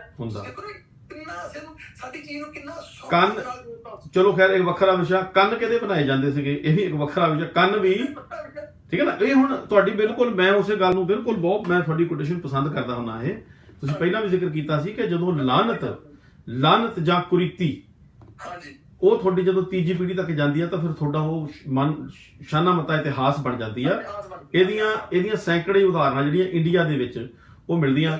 ਸੋ ਟਾਂਡਾ ਸਾਹਿਬ ਇਹ ਦੇਖੋ, ਇਹ ਜਿਹੜੀ ਗੱਲ ਹੈ ਇਹਦੇ ਬਾਰੇ ਚ ਮੈਂ ਗੱਲ ਜ਼ਿਕਰ ਕਰ ਰਿਹਾ ਸੀਗਾ ਕਿ ਜਿਹੜੇ ਸਾਡੇ ਹਜ਼ਾਰਾਂ ਹੀ ਸੈਂਕੜੇ ਜਿਹੜੇ ਖੁੰਬਾਂ ਵਾਂਗੂ ਉੱਠੇ ਵੈਬ ਟੀਵੀ ਆ ਜਾਂ ਰੇਡੀਓ ਆ, ਚਲੋ ਖੈਰ ਰੇਡੀਓ ਵਾਲੇ ਤਾਂ ਵਿਚਾਰੇ ਇੱਥੇ ਅਮਰੀਕਾ ਵਾਲੇ ਕੈਨੇਡਾ ਵਾਲੇ ਜਿੰਨਾ ਕੁ ਇਹਨਾਂ ਦਾ ਹੁੰਦਾ ਉਹ ਮਤਲਬ ਗੁਜ਼ਾਰੇ ਜੋਗੀ ਗੱਲ ਕਰਦੇ ਆ, ਪਰ ਦੁੱਖ ਦੀ ਗੱਲ ਇਹ ਆ ਕਿ ਉਹਨਾਂ ਦੀ ਇਹ ਗੱਲ ਜਿਹੜੀ ਉਹ ਪੰਜਾਬ ਤੱਕ ਨਹੀਂ ਪਹੁੰਚਦੀ, ਇੱਥੇ ਹੀ ਦਮ ਤੋੜ ਜਾਂਦੀ ਆ। ਤੇ ਇਹ ਜਿਹੜੀ ਗੱਲ ਆ ਉਹ ਹਾਂ ਬਿਲਕੁਲ, ਜਿਹੜਾ ਬੰਦਾ ਚੱਜ ਦੀ ਗੱਲ ਕਰਦਾ ਉਹਦਾ ਪੇਜ ਕਿੰਨੀ ਮੁਸ਼ਕਿਲ ਨਾਲ ਸਾਹਮਣਾ ਕਰਦਾ ਜੀ, ਬਿਲਕੁਲ। ਸੋ ਇਹ ਜਿਹੜੀ ਗੱਲ ਆ ਬਹੁਤ ਮੈਨੂੰ ਲੱਗਿਆ ਕਿ ਇਹ ਬਹੁਤ ਗੰਭੀਰ ਮਸਲਾ, ਮੈਂ ਤਾਂ ਇਹ ਇਸ਼ੂ ਲਿਆਂਦਾ ਸੀਗਾ। ਹੋ ਸਕਦਾ ਕਿ ਕਈਆਂ ਨੂੰ ਗੰਭੀਰ ਨਾ ਲੱਗਦਾ ਹੋਵੇ, ਪਰ ਮੈਨੂੰ ਪਰਸਨਲੀ ਲੱਗਦਾ ਵੀ ਬਹੁਤ ਗੰਭੀਰ ਮੁੱਦਾ, ਸਾਡੇ ਕਲਚਰ ਨੂੰ, ਸਾਡੇ ਉਸ ਮਹਾਨ ਵਿਰਸੇ ਨੂੰ ਜਿਹਦੇ ਅਸੀਂ ਵਾਰਸ ਹਾਂ, ਉਹਨੂੰ ਤਾਂ ਹੁਣ ਤੱਕ ਉਸ ਇੰਡਸਟਰੀ ਵੱਲੋਂ ਕਲੰਕਿਤ ਕੀਤਾ ਜਾਂਦਾ ਸੀ ਜਿਨ੍ਹਾਂ ਦਾ ਨਾਂ ਵੀ ਚੋਰੀ ਦਾ, ਜਿਨ੍ਹਾਂ ਦਾ ਨਾਂ ਵੀ ਡੁਪਲੀਕੇਟ ਆ, ਜਿਨ੍ਹਾਂ ਨੇ ਨਾਂ ਵੀ ਬਾਲੀਵੁੱਡ ਰੱਖ ਲਿਆ। ਤੇ ਮੈਂ ਕਿਹਾ ਸੀ ਬਾਲੀਵੁੱਡ ਕੋਈ ਸ਼ਬਦ ਨਹੀਂਗਾ ਡਿਕਸ਼ਨਰੀ ਦੇ ਵਿੱਚ, ਬਾਲੀਵੁੱਡ ਦਾ ਕੋਈ ਮਤਲਬ ਨਹੀਂਗਾ, ਏਡੇ ਨਿਕੰਮੇ ਕੋਈ ਬਿਲਕੁਲ ਉਹ ਲੋਕ ਸਾਡੇ ਮਹਾਨ ਵਿਰਸੇ ਨੂੰ ਬਦਨਾਮ ਕਰ ਰਹੇ ਆ। ਇਹ ਮਤਲਬ ਇਹ ਲੋਕ ਜਿਹੜੇ ਆ ਜੜਹੀਣ ਲੋਕ ਆ। ਇੰਡੀਅਨ ਫਿਲਮ ਇੰਡਸਟਰੀ ਹੁੰਦੀ ਸੀ, ਉਹਦਾ ਨਾਮ ਮਤਲਬ ਕਿ ਹਾਲੀਵੁੱਡ ਦੀ ਤਰਜ਼ ਤੇ ਕਿ ਅਸੀਂ ਉਹਨਾਂ ਦੇ ਪਿੱਛ ਲੱਗਾ ਜਾਂ ਉਹਨਾਂ ਦੇ ਪਿੱਠੂ ਆ ਜਾਂ ਅਸੀਂ ਉਹਨਾਂ ਨੂੰ ਮਹਾਨ ਸਮਝਦੇ ਆ। ਇਹਨਾਂ ਨੇ ਆਪੇ ਡਿਕਲੇਅਰ ਕਰਤਾ ਵੀ ਤੁਸੀਂ ਮਹਾਨ, ਠੀਕ ਹੈ, ਵੀ ਸਾਡਾ ਬਿਲਕੁਲ ਰੋਲ ਮਾਡਲ ਇਹਨਾਂ ਦੇ, ਤੇ ਉਹਨਾਂ ਨੇ ਨਾਂ ਰੱਖ ਲਿਆ। ਸੋ ਇਹ ਇੱਥੇ ਇਹ ਕੁਝ ਜੇ ਹੋ ਰਿਹਾ ਸੀ ਪਿਛਲੇ 20-30 ਸਾਲਾਂ ਤੋਂ ਸਿੱਖ ਇਤਰਾਜ਼ ਵੀ ਕਰਦੇ ਸੀ। ਇੱਕ ਟਾਂਡਾ ਸਾਹਿਬ ਮੈਂ ਹੋਰ ਜ਼ਿਕਰ ਕੀਤਾ ਸੀ ਕਿ ਇਹ ਟ੍ਰੈਂਡ ਬਣ ਚੁੱਕਾ ਹੈ ਕਿ ਜੇਕਰ ਕਿਸੇ ਨਿਕੰਮੀ ਫਿਲਮ ਨੂੰ ਹਿੱਟ ਕਰਨਾ ਤਾਂ ਉਹ 'ਚ ਜਾਣ ਕੇ ਕੰਟਰੋਵਰਸੀ ਪਾ ਦਿਓ ਕਿ ਸਿੱਖਾਂ ਦੇ ਖਿਲਾਫ ਸ਼੍ਰੋਮਣੀ ਕਮੇਟੀ ਆ ਗਈ, ਮਹਿਤਾ ਚਾਵਲਾ ਆ ਗਏ, ਦੂਜੇ ਤੀਜੇ ਇਹ ਆ ਗਏ ਤੇ ਉਹਨਾਂ ਨੇ ਆ ਕੇ ਇਤਰਾਜ਼ ਕਰਤਾ ਜੀ, ਕਮੇਟੀ ਬੈਠ ਗਈ। ਤਾਂ ਉਹ ਫਿਲਮ ਜਿਹੜੀ ਆ ਉਹ ਨਾ ਨਹੀਂ ਵੀ ਚੱਲਣੀ ਹੁੰਦੀ, ਸਾਰੇ ਸਿੱਖ ਜ਼ਰੂਰ ਦੇਖਦੇ ਸੀ, ਵਿੱਚ ਸ਼੍ਰੋਮਣੀ ਕਮੇਟੀ ਨੇ ਪਤਾ ਨਹੀਂ ਕੀ ਕਰਾਮਾਤ ਕਰਤੀ ਵੀ ਕਿਹੜੇ ਕਿਹੜੇ ਸੀਨ ਕੱਢਤੇ। ਸੋ ਇਹ ਵੀ ਇੱਕ ਟ੍ਰੈਂਡ ਹੈ। ਸੋ ਸਾਰਾ ਕੁੱਲ ਮਿਲਾ ਕੇ ਸਾਰਾ ਕੁਝ ਜਿਹੜਾ ਧੰਦਾ ਬਣਾ ਦਿੱਤਾ ਗਿਆ। ਸੋ ਕਾਫੀ ਸਮਾਂ ਹੋ ਗਿਆ। ਬੜੇ ਸਿੱਖਾਂ ਨੂੰ ਬੜੇ ਇੱਕ ਯੋਗਰ ਕਿਸਮ ਦੇ ਲੋਕ ਸਿੱਖਾਂ ਨੂੰ ਬੜੇ, ਤੁਸੀਂ ਦੇਖੋ ਨਾ ਵੀ ਜੇ ਕੋਈ ਗੋਰਾ ਜਾਂ ਤੁਹਾਨੂੰ ਜਾਂ ਕੋਈ ਅਦਰ ਕਮਿਊਨਿਟੀ ਦਾ ਬੰਦਾ ਅੱਜ ਵੀ ਕਹਿੰਦਾ ਤੇ ਸਿੱਖ ਦੇ ਸ਼ਾਨ ਮੱਤੇ ਇਤਿਹਾਸ ਦੀ ਕੋਈ ਗੱਲ ਹੀ ਨਹੀਂ ਕਰਦਾ। ਤੁਹਾਨੂੰ ਸਿੱਖਾਂ ਨੂੰ ਜਦੋਂ ਲਫ਼ਜ਼ ਵਰਤਿਆ ਦਾ ਅਗਲਾ ਲਫ਼ਜ਼ ਪਤਾ ਕਿਹੜਾ ਵਰਤਿਆ ਜਾਂਦਾ? ਸਿੱਖ ਬੱਲੇ ਬੱਲੇ ਸ਼ਾਵਾ ਸ਼ਾਵਾ, ਬੱਲੇ ਬੱਲੇ, ਬਿਲਕੁਲ, ਸ਼ਾਵਾ ਸ਼ਾਵਾ, ਚੱਕ ਦੇ ਫੱਟੇ। ਸਾਡੇ ਨਾਂ ਇਹ ਬਣ ਗਏ, ਸਾਡੇ ਤਖੱਲਸ ਜਿਹੜੇ ਆ ਅਦਰ ਕਮਿਊਨਿਟੀ ਵਿੱਚ ਬੱਲੇ ਬੱਲੇ ਸ਼ਾਵਾ ਸ਼ਾਵਾ ਬਣ ਗਏ ਜਾਂ ਸਾਡਾ ਚੱਕ ਦੇ ਫੱਟੇ। ਇਹਨਾਂ ਨੇ ਤੁਸੀਂ ਦੇਖੋ ਪਿਛਲੇ 2 ਦਹਾਕਿਆਂ ਦੀਆਂ ਫਿਲਮਾਂ ਜਿਹੜੀਆਂ ਆ ਉਹਦੇ ਵਿੱਚ ਇਹਨਾਂ ਨੇ ਪੰਜਾਬੀ ਦੀ ਉਹ ਜਖਣਾ ਪੱਟੀ ਦੇ ਬਾਰੇ ਮੈਂ ਗੱਲ ਕਰ ਚੁੱਕਿਆ ਪਹਿਲਾਂ, ਤੋ ਗੱਲ ਨੂੰ ਇੱਥੇ ਸਮਾਪਤ ਖਤਮ ਕਰਦੇ ਆ ਕਿ ਇਹ ਕੁੱਲ ਮਿਲਾ ਕੇ ਇਹ ਵਿਸ਼ਾ ਜਿਹੜਾ ਆ ਇਹ ਬੜਾ ਇਹਦੇ ਤੇ ਗੰਭੀਰ ਆ, ਚਰਚਾ ਹੋਣੀ ਚਾਹੀਦੀ ਆ। ਜਿਨ੍ਹਾਂ ਨੂੰ ਲੱਗਦਾ ਵੀਰਾਂ ਨੂੰ ਕਿ ਇਹ ਵਿਸ਼ਾ ਵਾਕਿਆ ਹੀ ਗੰਭੀਰ ਆ ਤੇ ਤੁਸੀਂ ਆਪਣਾ ਯੋਗਦਾਨ ਪਾਓ। ਮੈਂ ਬੇਨਤੀ ਵੈਸੇ ਕਰਦਾ ਨਹੀਂ ਹੁੰਦਾ, ਮਤਲਬ ਇਹ ਨਹੀਂ ਕਿ ਮੈਂ ਹੁਕਮ ਕਰਦਾ ਹੁੰਦਾ, ਆਮ ਤੌਰ ਤੇ ਮੈਂ ਬੇਨਤੀ ਨਹੀਂ ਕਰਦਾ ਹੁੰਦਾ ਕਿ ਤੁਸੀਂ ਵੀਡੀਓ ਨੂੰ ਸ਼ੇਅਰ ਕਰੋ। ਜਿਨ੍ਹਾਂ ਨੂੰ ਚੰਗੀ ਲੱਗੀ ਆ ਉਹ ਸ਼ੇਅਰ ਜ਼ਰੂਰ ਕਰਿਓ। ਅੱਗੇ ਗੱਲ, ਆਪਣਾ ਮਕਸਦ ਸਿਰਫ ਇਹੀ ਆ ਕਿ ਅਸੀਂ ਇਸ ਕੰਮ ਤੋਂ ਰੋਟੀ ਨਹੀਂ ਖਾਂਦੇ। ਮੇਰਾ ਮਕਸਦ ਇਹੀ ਹੁੰਦਾ ਕਿ ਇੱਕ ਚੰਗਾ ਥਾਟ ਜੇ ਤੁਸੀਂ ਕਮਿਊਨਿਟੀ ਦੇ ਵਿੱਚ ਲੈ ਕੇ ਆਉਂਦੇ ਆ ਤਾਂ ਉਹਦੇ ਬਹੁਤ ਸਾਰੇ ਜਿਹੜੇ ਲੋਕ ਜਿਨ੍ਹਾਂ ਨੂੰ ਗਾਹੇ ਬਗਾਹੇ ਪਤਾ ਨਹੀਂ ਹੁੰਦਾ, ਜਦੋਂ ਉਹਨਾਂ ਨੂੰ ਪਤਾ ਲੱਗਦਾ ਤਾਂ ਉਹਨਾਂ ਨੂੰ ਪਤਾ ਲੱਗਦਾ ਕਿ ਯਾਰ ਆ ਕਮੀ ਪੇਸ਼ੀ ਆ ਰਹੀ ਹੈ। ਕਿਉਂਕਿ ਜਦੋਂ ਕੋਈ ਕੁਰੀਤੀ ਐਸਟੈਬਲਿਸ਼ ਹੋ ਜਾਂਦੀ ਉਹਨੂੰ ਭੰਨਣਾ ਤੋੜਨਾ ਬਹੁਤ ਮੁਸ਼ਕਲ ਹੋ ਜਾਂਦਾ। ਸੋ ਪਹਿਲਾਂ ਹੀ ਇਹਨਾਂ ਨੂੰ ਜੇ ਅਸੀਂ ਨੱਥ ਪਾ ਲਈਏ ਜਾਂ ਕਿਸੇ ਤਰੀਕੇ ਰੋਕ ਲਈਏ ਜਾਂ ਜ਼ਿੰਮੇਵਾਰ ਸੰਸਥਾਵਾਂ ਨੂੰ ਅਸੀਂ ਅਵੇਅਰ ਕਰੀਏ, ਉਹਨਾਂ ਦੇ ਗਲ 'ਚ ਅੰਗੂਠਾ ਦਈਏ ਕਿ ਭਾਈ ਤੁਸੀਂ ਕੁਝ ਕਰੋ ਤੇ ਆ ਜਿਹੜਾ ਕੰਮ ਚੱਲ ਰਿਹਾ ਇਹਨੂੰ ਰੋਕੋ। ਤਾਂ ਜੇਕਰ ਉਹ ਆਪਣੇ ਫਰਜ਼ ਪਛਾਣਦੇ ਆ ਤਾਂ ਬਹੁਤ ਚੰਗੀ ਗੱਲ ਹੈ। ਟਾਂਡਾ ਸਾਹਿਬ ਤੁਹਾਡਾ ਬਹੁਤ ਬਹੁਤ ਧੰਨਵਾਦ। ਬਹੁਤ ਸਾਰੀ ਕੋਈ ਗੱਲ ਨਹੀਂ, ਕੋਈ ਵੀ ਫਰਕ ਨਾ ਪਵੇ ਸਾਡੇ ਗੱਲ ਕਹਿਣ ਦਾ, ਮੈਂ ਕਹਿੰਦਾ ਤੁਸੀਂ ਮੰਨ ਲਓ, ਇਹ ਮੰਨ ਕੇ ਚਲੋ ਵੀ ਸਾਡੇ ਰੌਲਾ ਪਾਉਣ ਨਾਲ ਕੋਈ ਫਰਕ ਵੀ ਨਹੀਂ ਪੈਣਾ। ਤੇ ਸਾਨੂੰ ਚਿੜੀ ਦੀ ਐਗਜ਼ਾਮਪਲ ਸਾਡੇ ਕੋਲ ਬਹੁਤ ਸੋਹਣੀ ਆ। ਅੱਗ ਲੱਗੀ ਸੀ ਕਿਤੇ, ਚਿੜੀ ਮੂੰਹ ਦੇ ਵਿੱਚ ਚੁੰਝਾਂ ਭਰ ਕੇ ਪਾਣੀ ਪਾਉਣ ਲੱਗ ਪਈ ਤੇ ਕਿਸੇ ਨੇ ਖੜੇ ਹੋ ਕੇ ਮਜ਼ਾਕ ਕਰਤਾ ਕਿ ਤੇਰੀ ਚੁੰਝ ਵਿੱਚ ਪਾਈ ਪਾਣੀ ਦੇ ਨਾਲ ਅੱਗ ਨਹੀਂ ਬੁਝਣੀ। ਉਹਨੇ ਬੜਾ ਕਮਾਲ ਦਾ ਜਵਾਬ ਦਿੱਤਾ। ਉਹ ਸਾਡੇ ਲਈ ਬੜਾ ਕਲੋ ਦੇਖਣਾ, ਸਾਨੂੰ ਸਪੋਰਟ ਕਰਦਾ ਹਮੇਸ਼ਾ ਇਹੋ ਜਿਹੇ ਮੌਕਿਆਂ ਦੇ ਉੱਤੇ, ਹੌਸਲਾ ਦਿੰਦਾ। ਹਾਂ, ਚਿੜੀ ਨੇ ਇੱਕ ਬਹੁਤ ਕਮਾਲ ਦਾ ਜਵਾਬ ਦਿੱਤਾ ਸੀ ਕਿ ਭਾਈ ਮੇਰਾ ਸ਼ੁਮਾਰ ਅੱਗ ਬੁਝਾਉਣ ਵਾਲਿਆਂ ਚ ਹੋਣਾ, ਅੱਗੇ ਤੇ ਬੜਾ ਨਹੀਂ ਹੋਣਾ। ਤਮਾਸ਼ਾ ਸ਼ੁਮਾਰ ਜਿਹੜਾ ਆ ਉਹ ਰੌਲਾ ਪਾਉਣ ਵਾਲਿਆਂ ਚ, ਜੀ ਅਵੇਅਰ ਕਰਨ ਵਾਲਿਆਂ ਚ ਹੋਣਾ ਆ। ਇਸ ਕਰਕੇ ਫਾਇਦਾ ਹੋਵੇ ਨਾ ਹੋਵੇ, ਪਰ ਅਸੀਂ ਆਪਣੀ ਆਵਾਜ਼ ਜਿਹੜੀ ਆ ਉਹਨੂੰ ਹਮੇਸ਼ਾ ਬੁਲੰਦ ਰੱਖਾਂ। ਜੀ ਬਿਲਕੁਲ ਟਾਂਡਾ ਸਾਹਿਬ, ਤੁਹਾਡਾ ਬਹੁਤ ਬਹੁਤ ਧੰਨਵਾਦ। ਵਾਹਿਗੁਰੂ ਸਾਨੂੰ ਸਾਰਿਆਂ ਨੂੰ ਸਮਤ ਬਖਸ਼ੇ। ਸਾਡੇ ਨਾਲ ਕੀ ਹੋ ਰਿਹਾ, ਕੀ ਹੋਣ ਜਾ ਰਿਹਾ, ਕੀ ਹੋਇਆ, ਕਿਉਂ ਹੋਇਆ, ਕੌਣ ਲੋਕ ਨੇ, ਕਿਉਂ ਕਰ ਰਹੇ ਆ, ਇਹਦੇ ਬਾਰੇ ਜੇ ਅਸੀਂ ਸੋਚਣਾ ਸ਼ੁਰੂ ਕਰ ਦਈਏ ਤਾਂ ਮੈਨੂੰ ਲੱਗਦਾ ਕਿ ਬਹੁਤ ਸਾਰੀਆਂ ਜਿਹੜੀਆਂ ਬਿਮਾਰੀਆਂ ਫੈਲਣ ਤੋਂ, ਵੱਡਾ ਰੋਗ ਬਣਨ ਤੋਂ ਪਹਿਲਾਂ ਹੀ ਖਤਮ ਹੋ ਜਾਣਗੀਆਂ। ਸੋ ਸਾਨੂੰ ਲੋੜ ਆ ਕਿ ਅਸੀਂ ਜਾਗੀਏ। ਸੋ ਮੇਰੀ ਸਾਰੇ ਜਿੰਨੇ ਵੀ ਸਾਡੇ ਵੀਰ ਭੈਣਾਂ ਜੁੜੇ ਹੋਏ ਆ, ਸਾਰਿਆਂ ਦਾ ਬਹੁਤ ਬਹੁਤ ਧੰਨਵਾਦ ਆ। ਤੇ ਆਖਰ ਦੇ ਵਿੱਚ ਕੋਈ ਅੱਖਰ ਵੱਧ ਘੱਟ ਬੋਲਿਆ ਗਿਆ ਹੋਵੇ ਆਪਣੇ ਸੱਜਣਾ ਦੇ ਖਿਲਾਫ ਤਾਂ ਮੈਂ ਉਹਨਾਂ ਤੋਂ ਖਿਮਾ ਦੀ ਯਾਚਨਾ ਕਰਦਾ। ਟਾਂਡਾ ਸਾਹਿਬ, ਤੁਹਾਡਾ ਬਹੁਤ ਬਹੁਤ ਧੰਨਵਾਦ। ਇੱਥੇ ਆਪਾਂ ਇਜਾਜ਼ਤ ਲੈਂਦੇ ਹਾਂ।